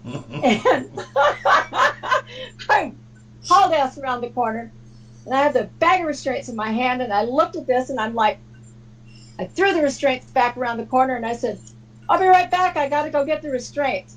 Because I was in charge, and I didn't want to have to, in any way, shape, or form, try to explain this. So I turned around, and I walked away. And I walked very slowly back to get the bag, because at this point, I knew that they were pretty much contained. And so I sent somebody else to get some 4x4s, some gauze, and so we could give the one staff first aid. And I grabbed the restraint bag, and I walked around the corner, and John's up, and he's securing his clothing back around his person, and I'm like, everybody okay? They're all like, well, so-and-so's bleeding a little bit. And so we took care of him. He didn't need any stitches. It was superficial down the side of his face, so he got pretty lucky. But could have been so much worse had the nurse I was training insisted on going over there, because she would have just got took out. And so he wound up in restraints. The staff all had a great story to tell for a while. But, it was that kind of working together day by day by day. So I know what you're talking about with the people that you work with. So, yeah, those were the kind of people I had. And that's my John story. That's awesome. Yeah. Yep. Fun stuff. He also, incidentally, came over and made my mom a ramp on her house so she could come home on hospice care. So, I really appreciated that, too. Yeah. Cool. Anyway. And wife unit, yes, I love pudding cups. Chocolate, please. Who doesn't love pudding cups? Jeez. Remember the applesauce from the band room? Don't. Oh. Don't. Oh. Nightmares. Oh, okay. So, fun factoid here: me and the wife unit were both band nerds in high school. She was way better than me because I was just using it as a screw off class mostly. I ain't ashamed to admit it, but coincidentally, both of our kids turned into band nerds, and during band camp, before the actual school year started, my daughter's senior year, right before I moved to Florida, I'm talking like a couple of weeks before I moved down here, we pulled all the trophies off the top of the lockers in the main band hall and everything because, we were cleaning there. I mean, some of these things were 40 years old, I mean, it was just packed in there. They had no more room. And anyway, we're pulling all these trophies down, and we've got kids up on top of these, wooden equipment lockers that line the perimeter of the main rehearsal hall. And these things are like 8 foot tall. And we're like, well, my big ass ain't going up there. Get one of the kids to do it. So one of the kids that was in the percussion, in the front ensemble, I think it was one of the xylophone players. No names. Yeah, I know. But anyway, got to protect the kiddos. But anyways, he gets up there and he's handing these trophies down, and the ones that are way back in the back that are dated like in the late 80s to early and mid 90s, he gets to that, and the dust is so thick and the cobwebs are so thick, you can tell these things have not moved in probably a decade at least. And he finds this little cup thing of applesauce, and the plastic ones that's got the little foil you peel off the top. Oh. The thing is, I recognize the logo on this cup of applesauce from when, our kids were yay big. And the foil on the top is kind of wrinkled and it's puffed up a little bit. And he's like, hey, look, applesauce. And we all looked, and I was like, whatever you do not open that. I mean, did he open it? Of course. No, thank God, no, okay. He didn't open it. I mean, it would have probably been a full-on hazmat event had he opened it, okay? Thank God for once he actually listened. But, I mean, this thing was so old, it did not have an expiration date on it anywhere. Anywhere. We looked. So I was going to say, when I was in elementary school, we get apple juice. And this is in Texas, and there were no expiration dates on anything. So when you went back to the end, when you went to turn your tray in, if you had a good juice or a good milk, you put it back on the table by the front. So it was basically where the poor kids could have breakfast. Well, there was all this apple juice up front, and we would go up front to drink all this apple juice because they're like, well, nobody's going to drink it and we're going to throw it out. So we'd sit up there drinking this apple juice. Well, some of this shit was so old it was fermented. So we had a bunch of drunk second and third graders, and nobody knew why. We're stumbling around, and they're like, behave, behave, behave. And one of the teachers was like, I think they're drunk. And they stumbled back to our class, and we're giggling and falling out of our chairs, and they're like, what the hell is going on? So that's when the school decided no more recycling the juice. If nobody, because what they were doing was they were supposed to be throwing it away, but the juice is like, well, juice doesn't go bad. Throw the milk away, put the juice back in the fridge. So some of this juice was who knows how old. And but after that, they started throwing it away because it was obvious. And one of the teachers went over and popped the lid, and she's like, "Oh my God, this smells like whiskey." And it was good shit. It's I don't know if you ever had fermented apple juice, but when you go to drink it, it feels tangy in your mouth. Yeah, that's when we knew we were getting the good shit. And that went on for a long time though, till they finally realized it's the apple juice. So, good times. Our patients used to try to make Pruno all the time at the hospital. That's why we couldn't give more than 2 sugar packets at a time, and we had to do room searches constantly. Oh, man. Tom, I don't know if you realize it. Tom just joined the Boo Boo unit. Oh, nice. Good job, Tom. Just so happens I work for a company now that makes OTC antibiotics, itch cream, antifungal stuff. Oh, can you get us some stuff? I'm going to get you some quad. I'm going to see if Diana can bring me one of the things in here. But it's anti-itch, antibiotic, anti-scarring, and anti-pain. I'm going to need some of that. I'll bring you some. Thank you. I'll bring you the fancy Italian shit. I don't know if Diana has. Diana, if you're listening, it's in my backpack. It's the green and white box. And then, tell you what, I'll just go grab it because I gotta show it to you. Okay, so basically what you're describing is they made Fireball in a cream form. Got it. Yeah, works for me. Although, oh my great, God, I would never drink Fireball. I got to be pretty tuned up before I start liking Fireball. But when I start liking Fireball, I really like Fireball. No, please. For me, it's just rum. I know that if I'm going to drink, it's rum, and then when I'm done, I'm done. Yeah. Yeah. I spent Actually, many years drinking the wrong things. The thing is I'd had rum before, but I'd never had rum correctly until the first time we went to Key West. It was me and the wife unit's 10-year anniversary, and we went to Jimmy Buffett's, at Key West, and I saw this thing called a rum runner. I'm like, that looks good. I'll try that. That was good. I'll try another one. It is I'll good. try a third just to make sure that I like it. Yeah. While we're at it, let's bring out number 4.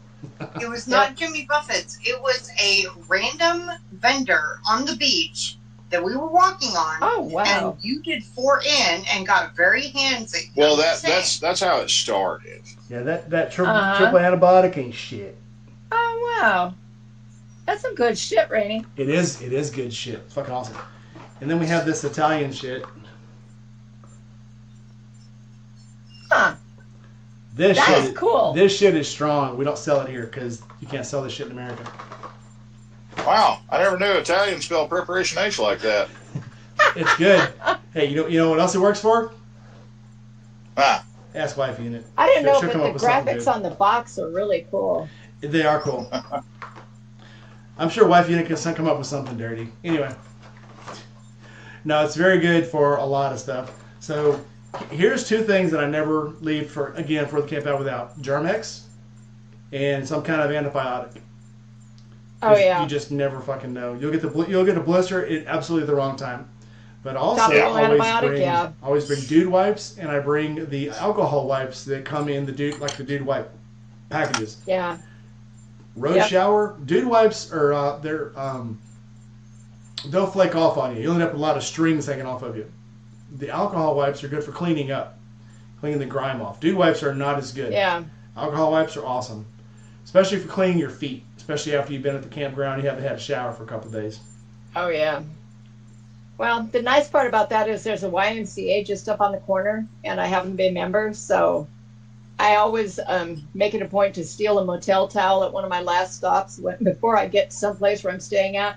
So I have, and I don't ever take much more than like a really small thing of shampoo and cream rinse with me, because mostly I just grab it at the motels on the way by.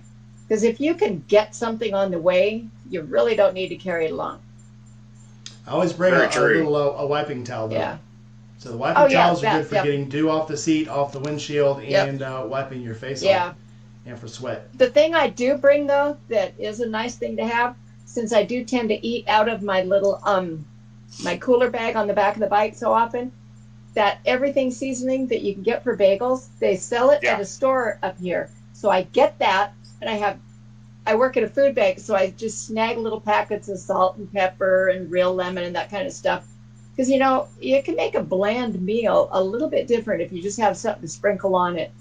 And, like, you can grab a hard-boiled egg in the morning from those breakfast buffets, and you can have that for lunch. And, yeah. I don't advise stealing yogurt for lunch, though, because if you go over any altitude changes, it ain't pretty. I have noticed some of these other bikers that take the yogurt in the morning, and I'm like, one, it's not splat. And I was just thinking they're not crush proof. Right. But I always I'll take a bagel. I'll take a piece of fruit. Yeah. But yeah, anything perishable, I usually don't bring with me, because if you leave a bagel, worst thing could happen, it could get mushy, or it could get smashed, or it'll get maybe wet. Well, you know how I am. I'm a junkie for my Diet Pepsi, so I have to have a cooler so I can at least have some cold water and some Diet Pepsi and some kind of something when I'm out in the middle of nowhere and I'm starving. So I usually have a cooler with me. I Bougie as it may be. I always bring bars of some kind. Just a little one. I used to bring the little stove and a thing for making coffee and stuff, and I've just kind of found along the way it's too much. Because there's nowhere I go that you can't go get coffee somewhere or drinks. Yeah. Snacks, that's a different story. Full meals, like it's camp out.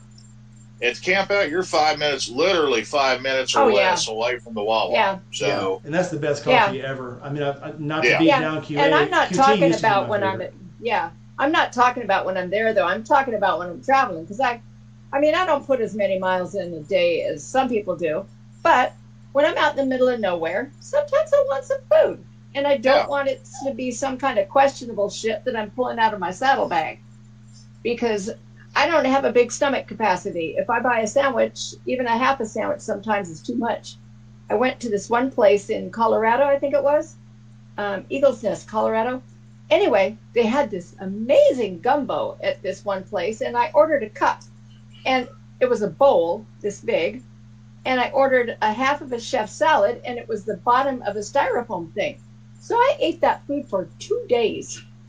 Yeah. So, yeah, it was good. But, for things like that, I just really like having that cooler with me. Yeah. Well, like for road tripping and stuff, if I'm doing some mileage, I'll throw like a couple of granola bars or something like that in the tank bag and a couple of bottles of water. Yep. But I try not to eat, like real big meals or anything unless I know I'm going to be stopped somewhere for a couple of hours, because I'll get sleepy if I eat like something real big, especially as hot as it is right now. If I just get right back at it, I'll be like, ugh, Yeah. So, you got to kind of shake it off a little bit. Yeah, because in 15 minutes you're thinking, I had a break, I'm good to go. Yeah, no, I'm not. I'm like bag of peanuts or a Twix, taquito, the twisters, the chicken tornadoes. Oh, awesome. And tea. Yeah. I try not to drink like a Mountain Dew or something unless I'm really dying, because just the sugar in the tea and the caffeine in the tea and then the food usually keeps me going. And I have had many, especially going to Tampa, 24, 36-hour days. And it's never failed me yet. Although I was hallucinating. Well, you're a tougher man than I am. I was hallucinating on the last one. So, I kept, the night I was supposed to go pick up Angel, I kept waking up because I was dreaming she was calling me. And I jumped up and was running outside the tent because I'm like, oh my God, I'm late to get her. And I was like, it's only 9 o'clock. I don't have to pick her up till 1 in the morning. I'm like, okay, I'm going back to it. It's like, well, I'm up now. She said she's pretty sure she'll be here. She said she's pretty sure she's going. She texted me the other day. I have her itinerary. She's already got her ticket. Yeah. Cool.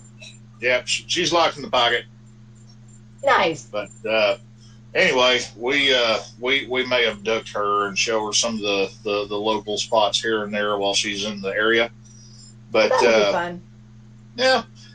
But anyway, that reminds me, I got to get my button gear and I got to get the eliminator squared away. That way she's got a scooter to ride while she's down here. Well, I want to check out River's Edge, but only if it's actually as good as people say it is. I don't want to go down there and get crappy stuff. I've been there a few times. River's Edge is a bar or restaurant, whatever you want to call it. It's right there on the side of the Hillsborough River. But good spot. If you want to go hang out, most of the time they got live music and everything. They've got bar food and then they have real food. And there's definitely a harsh divide between the two. If you want a burger and a beer, they got you covered. But if you're looking for something, like surf and turf or salmon or, something like that, they're blackened salmon. It's actually bomb ass awesome. It is good stuff. We went to, what was that place we went to, Rainey? They had pretty good food. Coppertail. Coppertail. I got a grouper sandwich, and they had awesome beer. Yeah, they had good food. They did not have soda pop, though, which really annoyed me. Yeah, it's like 3 blocks over from us. Yeah, I know. I didn't know that till after I'd already left. But I'm going to be on the Road King this time, so this will be the first time I tell you many, many times that at points in time, I may need help being pushed back in the parking lot. Just telling you. That's cool. I mean, anybody that's coming in from, like pretty far down range that's not been to Tampa before a few times or something like that, I'll tell you this right now. If you're coming to Ybor, take the time to stop in at James Joyce Irish Pub. You will love the place. I mean, it's awesome. I mean, don't get me wrong. We all love Richard Boom over at the Shame. Richard's a hell of a dude, and he's been putting up with our bullshit for years. But Tommy over there at Chris, what? I'm sorry, I do this all the time. I go in there, and I'll walk in, and I'll be like, "Hey, Tommy," and he looks at me like, "What are you, an idiot?" And I'm like, "Well, I guess I am. I'm sorry." But anyway, I mean, over there at James Joyce, nice little hole in the wall Irish pub place. I mean, they are frantic Red Sox fans, but awesome place. Check them out. While we're talking about that, I guess I'll go ahead and give away next week's topic. So next Friday night, you are stop. You're terrible at keeping a secret. Well, it's at the end. It's at the end now. I can give it away to bring people back. Oh, okay. Oh yeah, okay. Yeah. All right. Unless Gmod doesn't want me to, and then it's fucking rules. I don't care. I don't even fucking know rules. Gmod makes the rules. Whatever. Fine. I already know what you're gonna say, so go ahead. Spill the beans, dude. I don't know what the hell he's going to say. 9 Mills just got here. Well, now Gmod wants me to keep it secret, so I ain't going to say nothing. But come back next Friday night, bring a pen and paper, because we're going to share awesome information that you want to know. Last time I went down to Ride Factory when I was there on the Dyna, because they were doing an oil change for me, and it was after the camp out. So I was like, well, I'm going to find a place to stay in Ybor City and kind of wander around, because, I didn't know anybody. I'd never been there before. Wanted to see the Dirty Shame and all that stuff. And the ladies in the front of the Ride Factory were like, oh, you don't want to stay here. I still haven't gone to the Shame. I've been there. This will be the 7th time. So I've missed 3 of the camp. I missed the first one. Made it to the 2nd, 3rd one, 4th one, 5th one, 6th one. Missed the 8th and the 9th, and I'll be at this one. So, and I still haven't gone to the Shame. Still. I meant to go last time I went, but the kid nearly killed me on the scooter, and I was pissed, so I just decided to go up to the Ride Factory instead and spend a bunch of Steve's money. So that's what I did instead. Nice.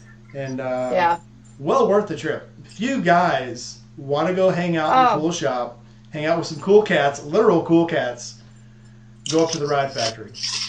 And this Ride Factory is so much cooler than the old one. Yeah, we got a lot more room to roam. Yeah. That and, it's air conditioned.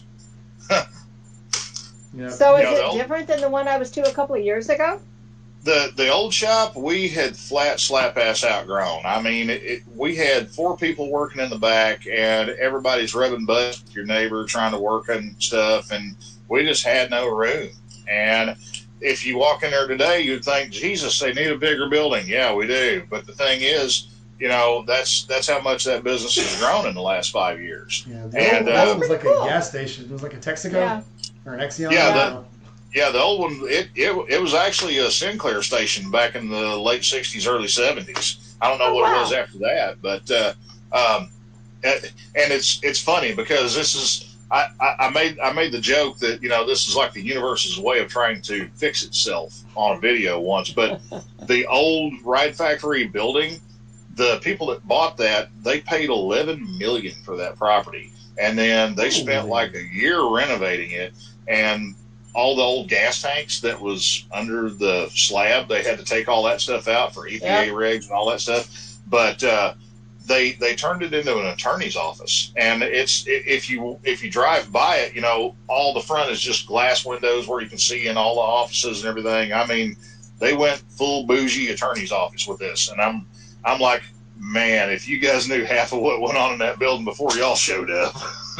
I guess they're not joking. Tampa property is stupid. Well, I guess that's Ybor, but holy shit. Yeah.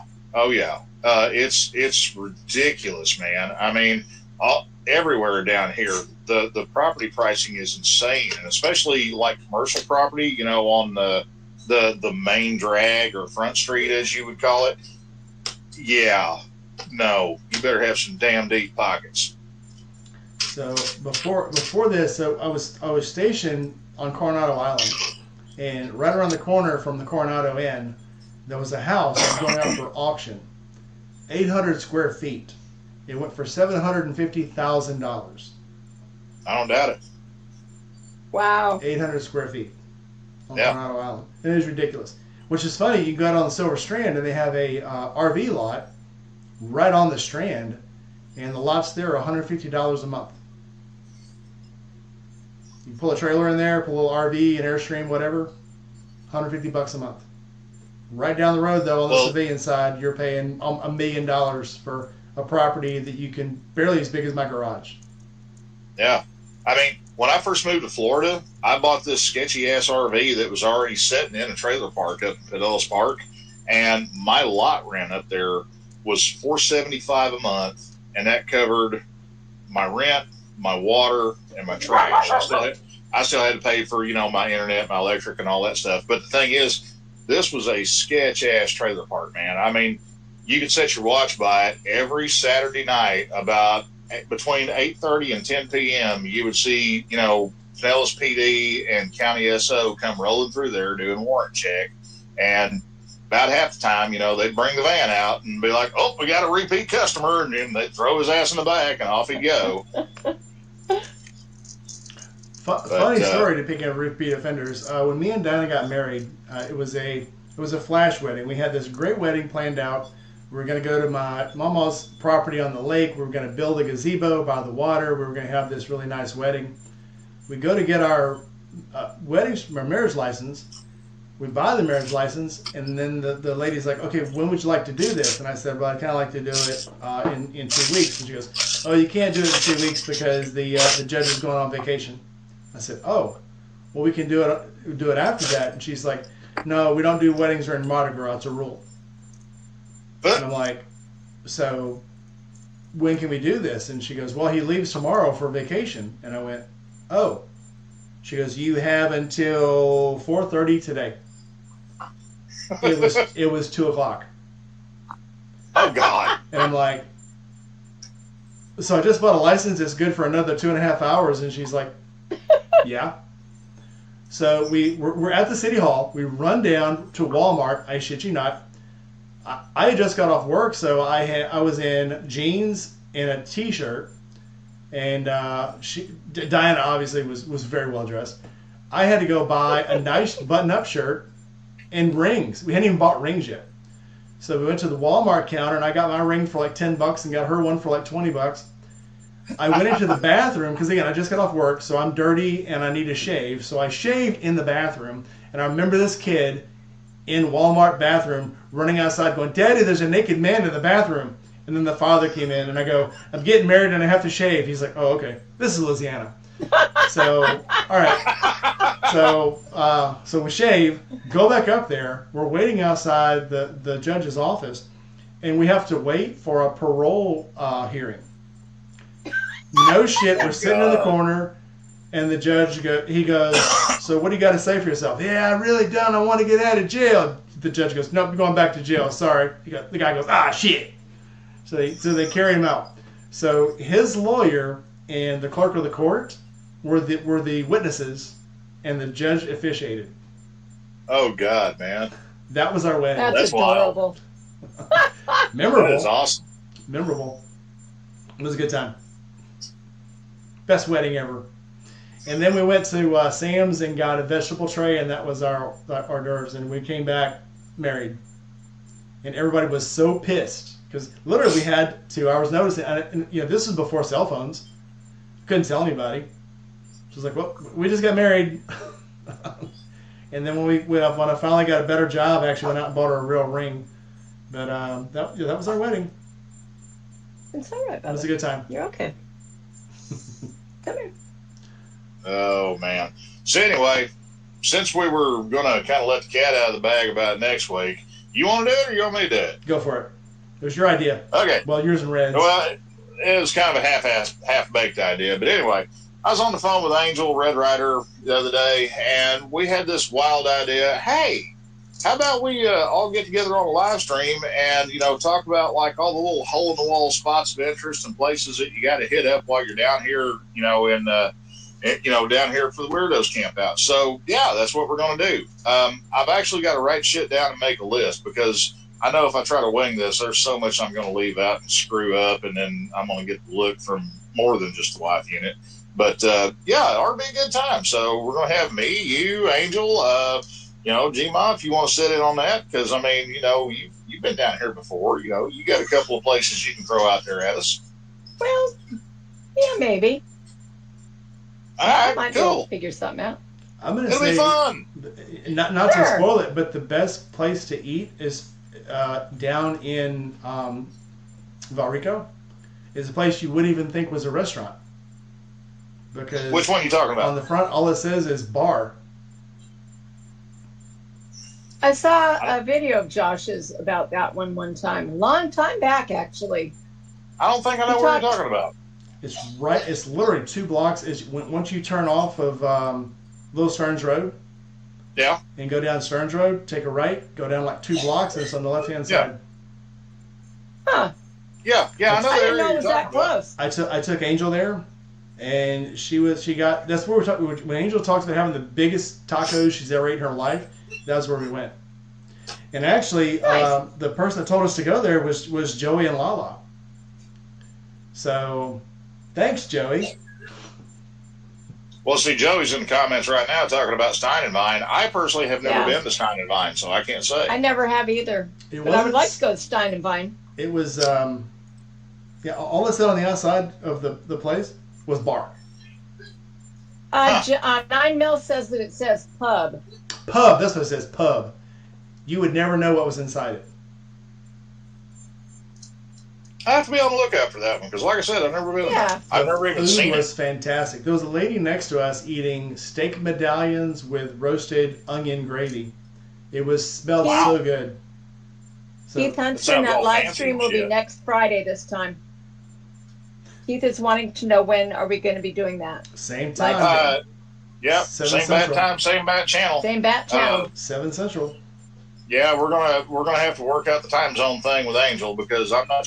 She is what 3 or 4 hours behind us. She's 3 hours behind you, 2 behind me. She's in the same Okay. time zone I'm in, so stop. Yeah, but she's Canadian, Well, no, so it's honestly, confusing. I didn't know. She's about she's about 4 hours riding away from me. Oh, okay, cool. Yeah. She's just up over the hills from Omak across the Canadian border about an hour. Okay, cool. Yeah.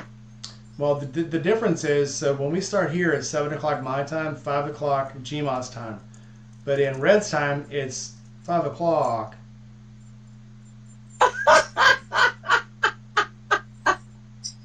It's Yeah. a book fight. It's a book fight. Yeah. It's 5 o'clock, dear. Yeah? Okay.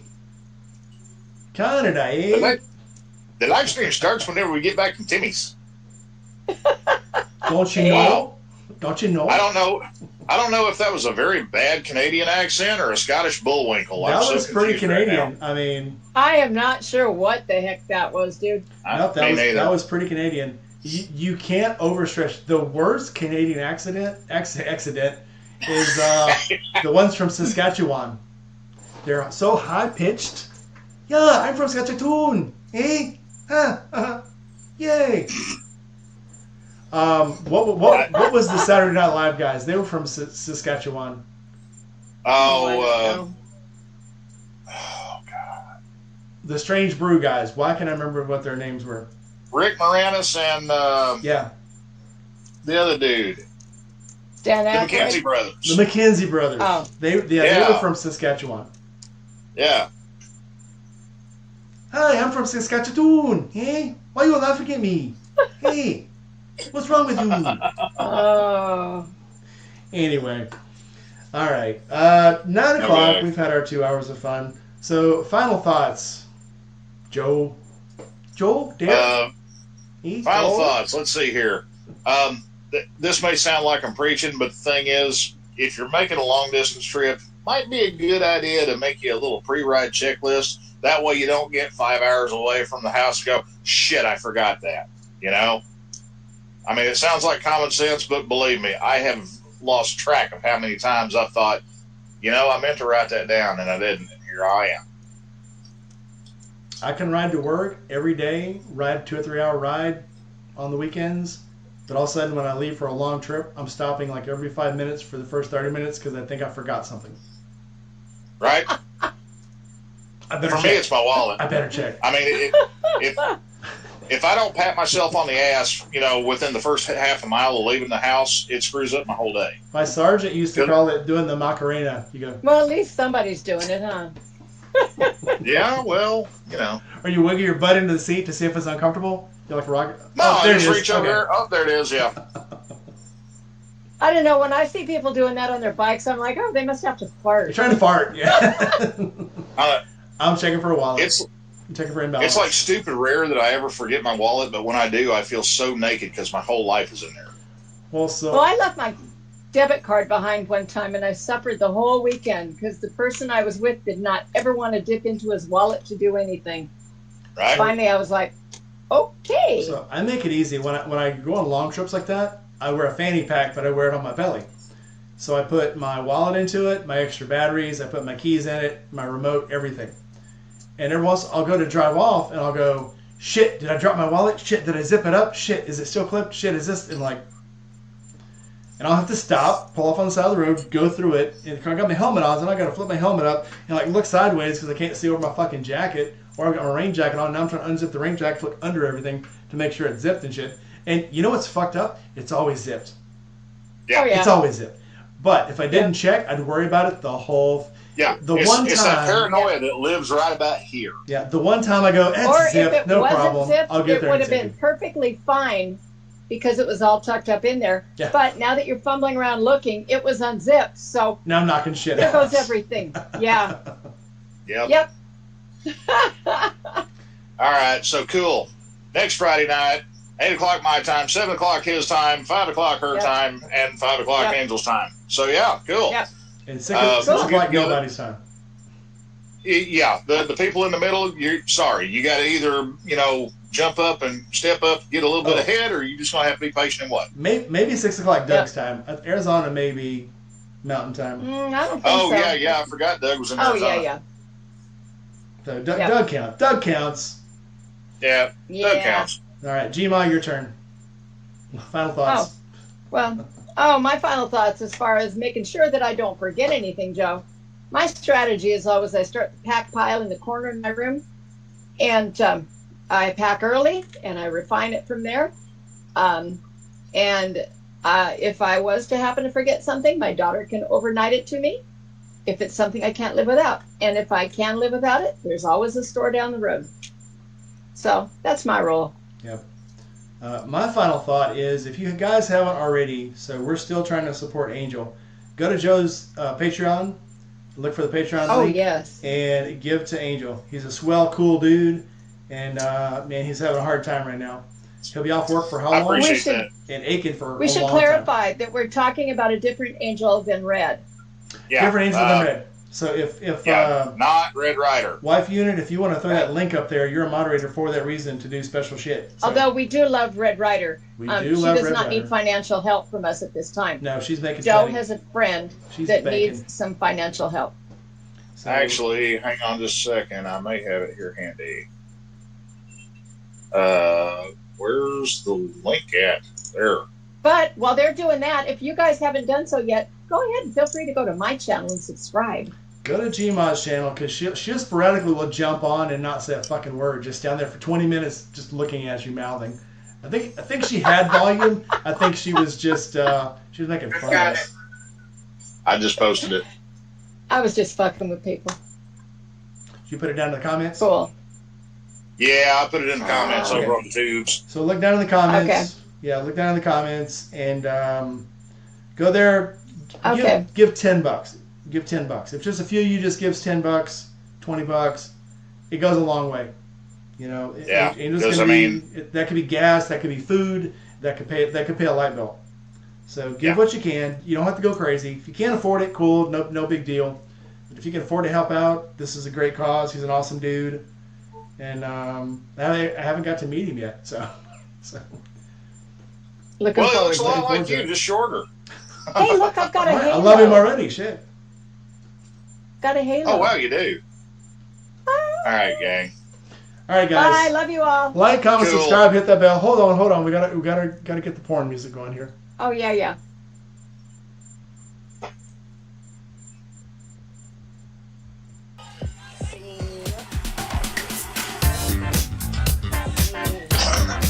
Got my porn I stash can feel on. my mustache growing as we speak. All right. All right, guys. Been a joy having you. Bye. Come back. See you guys Bye, next week. everybody.